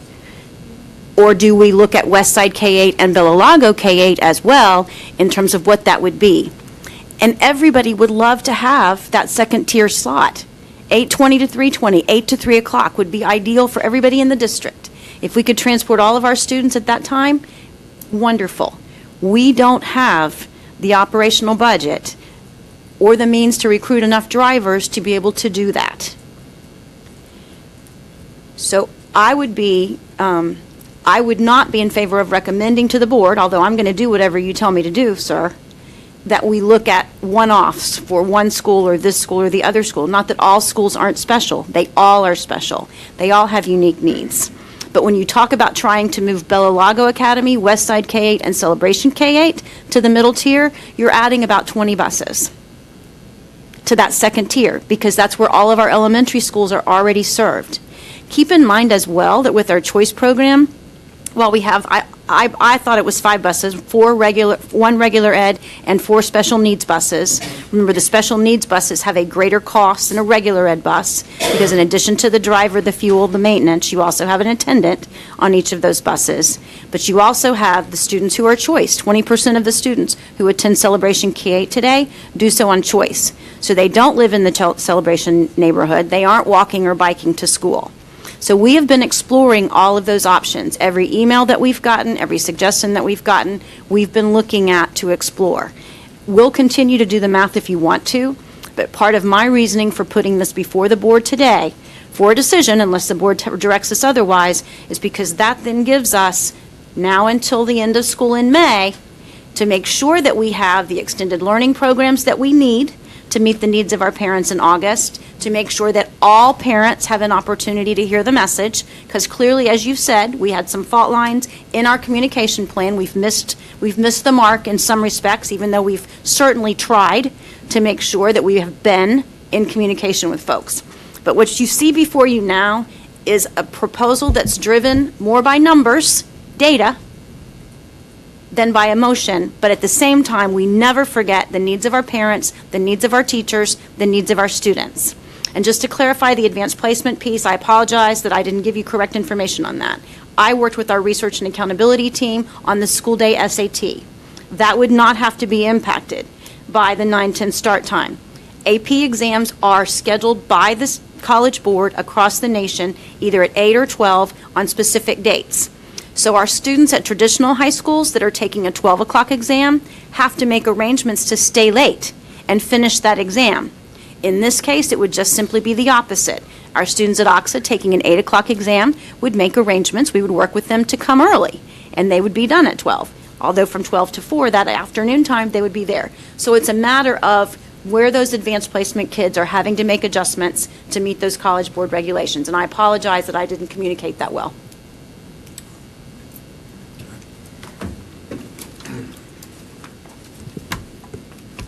Well, that concludes my comments at this time. Ms. Castillo, Jim? No, I don't have any comments. Mr. Booth, Mr. Wozniak? Yeah, just a quick question. I don't want to circle back on something that you just said, but I want to make sure that I'm clear. So when we look at the modeling, I'll ask it a couple ways. One is we look at most of the concern, although I recognize on all of the concern, comes from the multi-level schools. That's the primary angst that we've heard tonight. And it's the primary concern we've heard of frustration for people, although we will yield and admit that it has impact on everybody in some way, one way or the other. And I recognize that it's difficult in these situations to ever make everybody happy, and that is the task that is laid before us and what we have charged you with. I'll also say that I think it's important that I say this. You and your team have done what the board has asked you to do, which is to dig through and find areas of operational efficiency and effectiveness, not only for how we manage a very large and one of the fastest growing school districts in the nation, but also how we find additional opportunities to find cost savings because of the budget concerns that we do face on a regular basis. That said, when we look at the modeling, you guys have already gone in and extracted out each one of these schools, and I'm talking about the multi-levels, to plug them into a different slot and different modeling program to figure out what the ripple effect is. So you mentioned, I don't remember exactly which school it was Celebration K-8 maybe, but you know, if we plug that one out or we pull that out, with this ripple effect of 20 additional buses on the road. That may be important data for at least me and maybe the rest of the board, or maybe even the public, to understand, is that this isn't you pull one and everything's okay. It has a significant ripple effect across the district, and I think we would be well served to hear maybe just a little bit more on that if you have it accessible. This particular model that I can pass down, I don't have copies for everybody, but I did share it with parents from Celebration K-8 who asked, shows you what would happen if you move the 3 K-8 schools to the second tier slot. And in the afternoon in particular, you can see the significant spike in that second tier. Can we put that up so everybody can see that slide? Can we get back to that or not? It's not a slide. I didn't keep it as a slide. Okay. Well, I mean, that'd be Based on transportation that we don't use at K-8, and I understand that you have to find different formulas and different ways so that the roads can be clearer for children, but we're not using the transportation. So in a school district like... Wait a second, we're not going to have a conversation, we can't have a conversation with the audience and the dais here. It doesn't work that way, so. This model shows the 3 K-8s, Bella Lago, West Side, and Celebration K-8 going to the middle tier.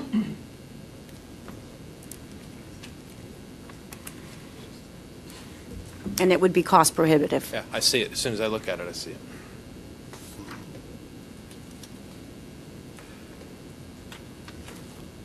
It's because the volume at the volume elementary school.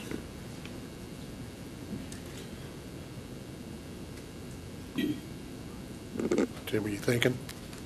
No, I was just giving everybody an opportunity to look at that. Ruth? Board, any other comments? I've already seen this. Motions?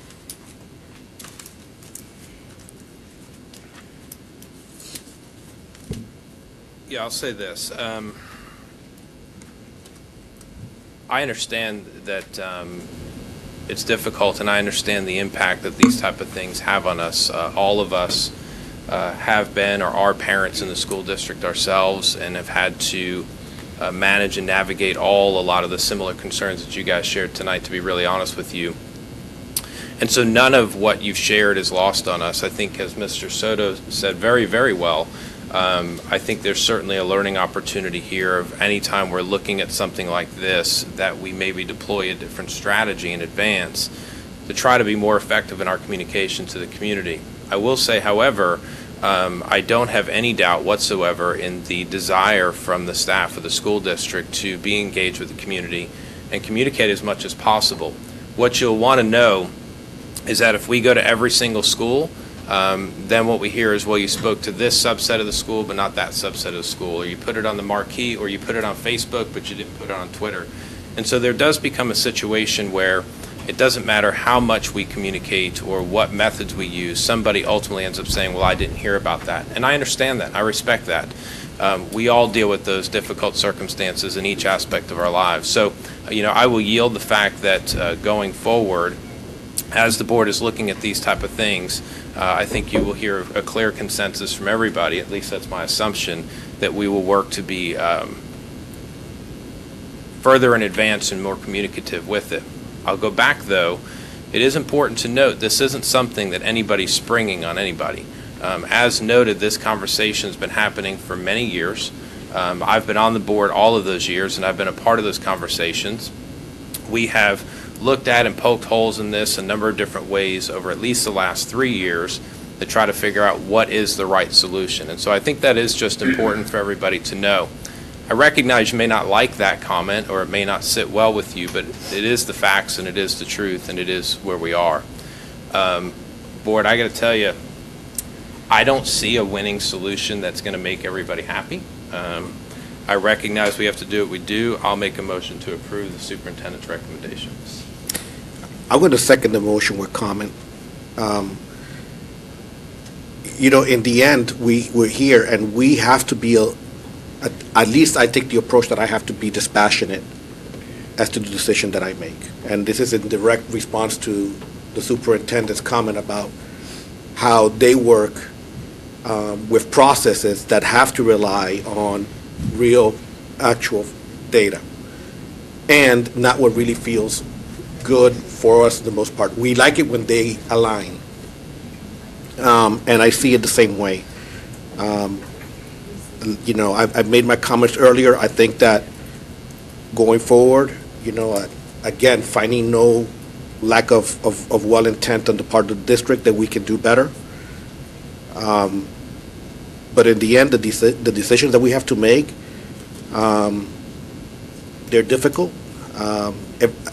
I would just say I'm going to own my decision here, my second, by saying that for every 20 decisions or issues that I'm involved with, I have great pleasure. It's always great to work with students and with teachers and people that care about education. It's a privilege. I can't tell you how lucky I feel every time I get that opportunity. But then the moments like this also are my responsibility. And given what we understand, what I understand of the budget and what we have to look forward, and what you as a whole, not just the people right now that are being negatively affected, rely that we make decisions in this manner, Mr. Weiser. And so for that reason, I am going to vote to approve. Any other comments? I'm just going to add a quick comment. I agree with Mr. Weiser and Mr. Soto's comments. Somebody had mentioned the fact that we brought this up in 2016. I know it was a couple years ago, and it was only I remember, $600,000 in savings, and we chose not to act on it. That is all very true. The reason it was less savings back then is we did not take. We were trying to inch our way along to where we probably needed to get to, and this is the big gulp that gets us to, as a district, where we need to get to. I think it is a bit of a shame that transportation dollars do dictate some of this. I also think it's a fact that we've got to look at every bit of our operations and find every dime we can find everywhere we can. We do get a certain amount from the state. The state is making it clear they're not going to increase that. We've got to find money within that money that we get from the state to use it as best as we possibly can to help the people that work for this district. So, Tim, you couldn't have said it better. It doesn't matter what we do. There's going to be people unhappy with this. It doesn't matter what we do. If we start one-offing, we immediately go back to $400,000 in savings, which I don't think is our objective or our charge staff. So I'll support this too. Is there any further discussion? If not, we have a motion by Mr. Weishauer with a second by Mr. Soto. No further comments? Are you taking a vote now? Yeah. Okay. Do you have a comment? No comment. Okay, time for comment. Okay. Hearing no further comments, all those in favor signify by saying aye. Aye. Opposed, like sign. Nay. Motion carries 4-1 with school board member Ms. Castillo, nay. Brings us to the next item on our agenda, which is back to, oh, wait a minute, are we are? Yeah, We'll take a minute. Actually, let's do that. Let's take 5 minutes, take a 5-minute break before we, what? Oh, thank you very much. And for the record, OXA is a one-of, Oh, we don't have and our kids now will not be Wait a able to minute. take AP if their parents. Thank you very much. We don't have a lot left. Sure. How do I get back in? I got to get, we're not going to stop yet. Yeah, we're not going to take, we'll be done. It won't take too long for us to finish the meeting. I'm just trying to get down to my. Excuse me, I don't mean to be Brings us rude. to our informational items. Tim, I know you since 1980. You guys used to send letters home. Can't do that anymore? Excuse.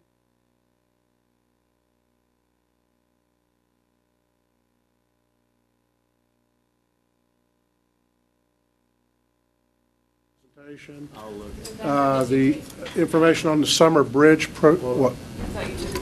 I apologize. No. We realized we could get done, so we did not.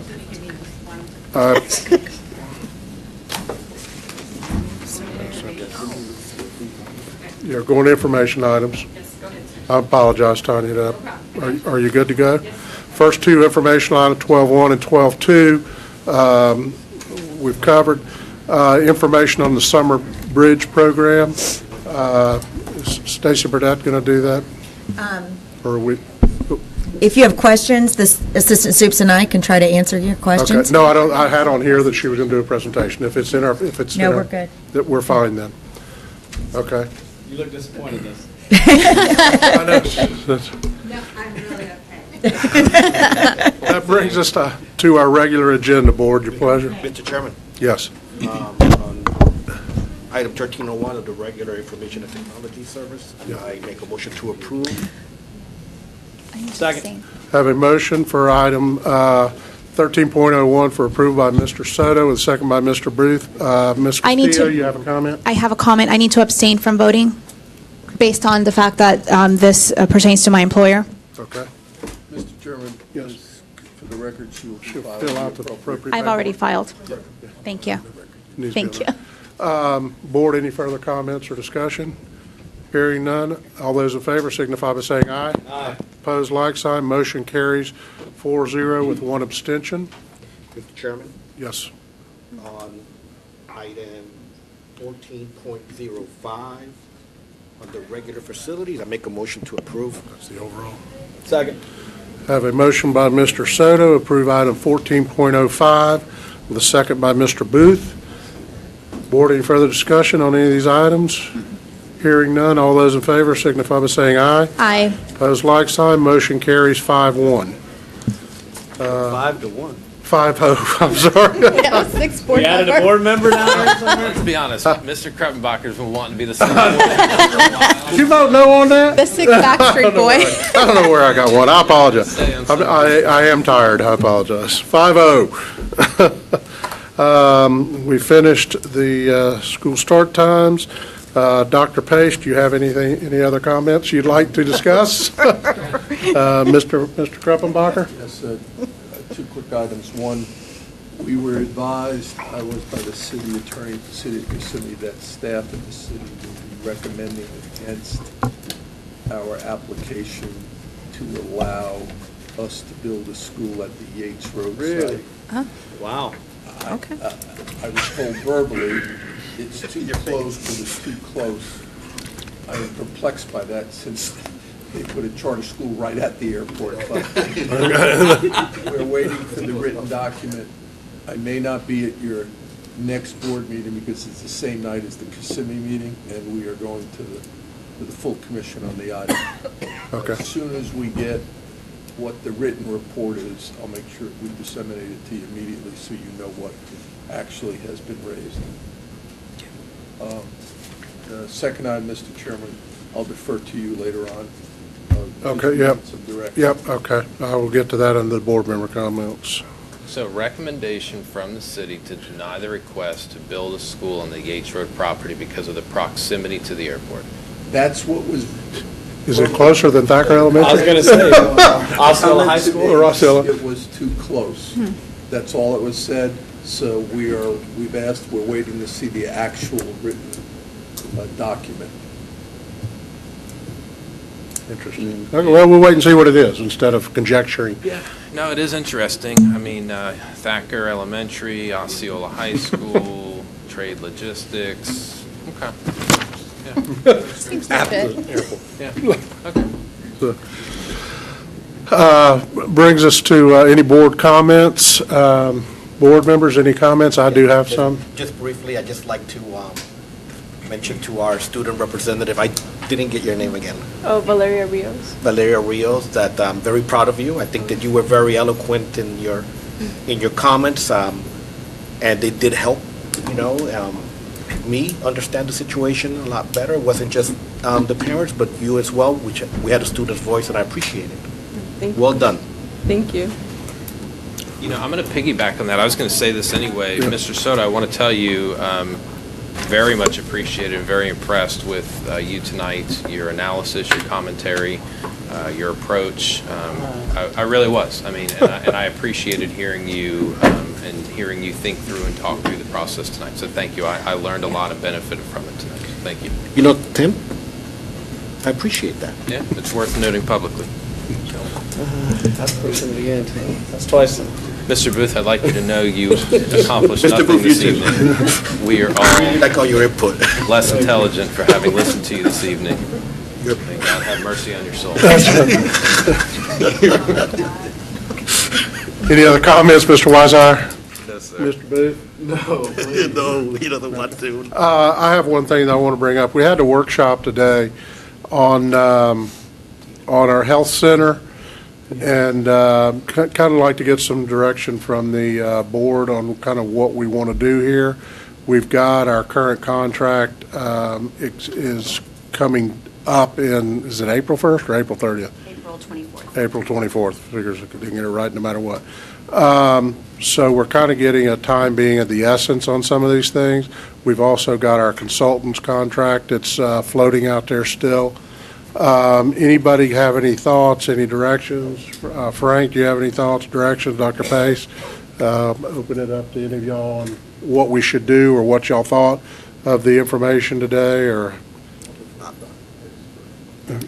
Regarding the Gallagher contract, you did approve a 3-month extension today, as the board directed Right. At our last meeting, and we have an RFP that is almost ready. It got put out on the street last week. Okay, it is out on the street now. So that part of it is taken care of. The question now just remains the operation of the health center. And if you want the staff to go forward with negotiations with the Rosen Care Group and bring you back a proposal for that, potentially do a short-term extension if Florida Hospital is interested, or what the pleasure of the board is for us to go next steps. Just one comment on I knew we'd approved the 3-month extension. I think based on some of the stuff that I have learned over the last several months of looking at this, I've got some real questions of maybe the best way that consultant helps us. I understand the RFP is out, but which is fine, but we may have some conversations about that could alter ultimately what we're looking for, or modify it slightly. And certainly, an RFP doesn't mean we have to award a contract. Correct. Right. That's what I'm not. I have a couple. Sure, Tim. I see your light's on. Go ahead. So I'll say first, I appreciated the presentation. I expressed it to them earlier. I appreciated the presentation from Rosen Care, and I'm excited about what it is that they're talking about doing and where they believe that they can find some greater service as well as greater savings for us from the Wellness Center. My question, though, I think probably to you, Chairman, and to you, Superintendent, is are there other pieces or parts that they're looking at working with us on? I just don't know if I'm looking at the health insurance, Cigna, Gallagher, benefits as one piece, and then the Wellness Center as a separate piece. Are they really tied more together? I mean, where will the lines kind of begin or end? It'll help me know what direction to give. Frank, do you want to say something? Okay. I think what we have learned is that each piece has a significant impact on every other piece.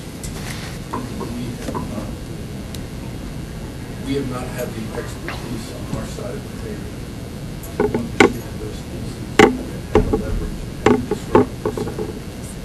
But I think in our meetings we learned with Rosen, they've learned all that and can give us a lot of, besides management, give us an awful lot of guidance on figuring out the best and most efficient other pieces to help us really get this under control. Okay. And Tim, I'm not sure, part of the answer to your question, because I'm not sure I can answer all your question. The more I would encourage you, no matter what we kind of decide here, is to maybe try and sit down with those guys in the next few weeks. There's a lot, I think you may have brought up, or maybe it was Mr. Booth, or I can't remember who, about blowing it up. We got to look at this thing. After several conversations with them, you're 100% right, because there's some things that we're doing that I think are, kind of the right way to say it, old school, and there's some new approaches and some new things out there that can save us significant money. And I guess the thing that I really wanted 3 or 4 years ago, however it was when we started this thing, I really wanted the health center to be a differentiator for this district. I wanted it to be better than any other health center in the state, where people go, wow, I love working for Osceola School District. If I've got a health issue, it's boom, it's easy, it's pleasant, it's all those things, which we're kind of not there. I can get in while I'm still sick, not after I'm cured. And there are things out there, but we've got some things in place now that are part of the machine, and they're helping us to stay part of the machine, as opposed to really stepping back and saying that we got maybe the wrong machine. Yeah. So I'm not sure I helped with the answer to your question. You did. And so just to understand, I think Dr. Pace, Chairman Thacker, any one of you guys, and Mr. Karpenbacher are probably the ones who will know this better than any of the rest of us, I assume. Rosen is, number one, self-insured. Number two, running their own wellness center. Number three, the question is, are they working with a like a Cigna of sorts to oversee and manage? They are? I don't know about a Cigna. I would just use that as an example. They are working with some hospital groups, very specific. Right, so they're direct negotiating contracts, yes, which is what I've been talking about. That is exactly all along that is anyway. exactly what they are doing. Okay. They're not afraid to look at a hospital group and say there are other hospital opportunities within Osceola County. Sure. interrupted. They were very restrained today. Right. Because obviously, Yeah. we're at, one of the things we have to do as part of all this is get all our dates lined up so we're not out of whack with decisions. Yeah, okay, let me ask a follow-up. So our April 24th is the date of the end of our current contract with Florida Hospital is what we're referencing. We are now essentially at the end of February, so we have March and a little bit of April. Has Rosencare mentioned what a ramp-up period or a transition may look like for them as far as what the need is? Who am I looking at? All three of us can answer, so I don't know what. Clarence, why don't you go ahead? Actually, I had a little bit of a conversation with that exactly yesterday, and their first comment was they would love to have like 6 months. Our first comment was we want people to come back at the very latest when school starts and probably before that. And do you bridge a gap with asking Florida Hospital to stay for 3, whatever it works out to? Do you shut it down for a couple months and then restart it? No real. They said they could start it before school started. They can be in place. So, but they can't be in place April 25th. okay, so it's not a matter of 24th, one moves out, 25th, one moves out. No, but it's a question of what do we do with the one that's slated to end on the 24th? I understand. Do we want to talk now about a 3-month, April, May, June, July, something like that? Prepared to assist in getting that. Okay. So I don't know who's taking the lead currently on communication, but I want to meet with them personally. I'd love for you to. And Dr. Pace, I'm glad to do that with you or offline. It doesn't really matter, but that will need to happen quickly.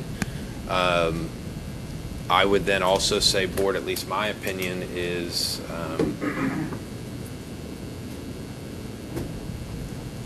I don't see why we don't further the conversation with them if the board is in favor of that through unanimous consent and a head nod tonight, to at least continue to see where this conversation goes and begin to look at solidifying some type of an agreement framework for us to operate within. Having, however, known that we're not making a decision that the deal is Right. done. No. I think there's at least, assuming everyone agrees, I don't know if we do or not, to go in that direction. I know for me, I'll I would ask. say tonight, I'm good with that, head nod for me, but I do want to have a meeting with them as quickly as possible. I'm asking Angel to work with Karen and Giselle tomorrow to schedule something as soon as possible. I'll be in favor of that. Okay. His line is on. I know that. I I was answering that question first. Well, my comments will go into. Oh, yeah, okay, you're going to answer it. You're going to answer it further. All I wanted was a nod there. Well, I mean, Mr. Soto, would you Well, please there's- comment on it? not only conveys limited information. I think here's what I would tell you. I was paying. Obviously, we're all paying attention to this. I find it quite intriguing, the whole presentation. And as a side note, I thought that just looking at the public health aspect of what they said they done, it was quite interesting, and I could see if it was always known in throughout public health professionals. This is not new. Their approach of preventive health, it's always going to save you money. It's just how do you do it? And like Mr. Booth actually had the best comments, I thought, at that moment where he's like, I've heard this before. The reason you've heard it before is because it's quite elementary. Here's the thing, and I just can't stop wondering, when Mr. Rosen and his organization saw the challenges that we're seeing, he solved them.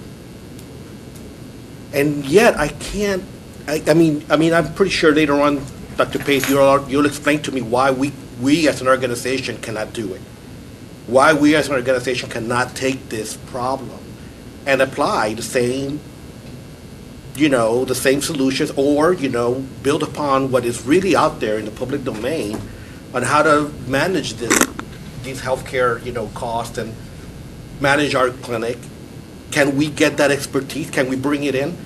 Seriously, if the money wasn't that big, it'd be different. But here, our investment into our own learning and our own development may be something, and if you want to blow it up and you want to really consider everything, you know what?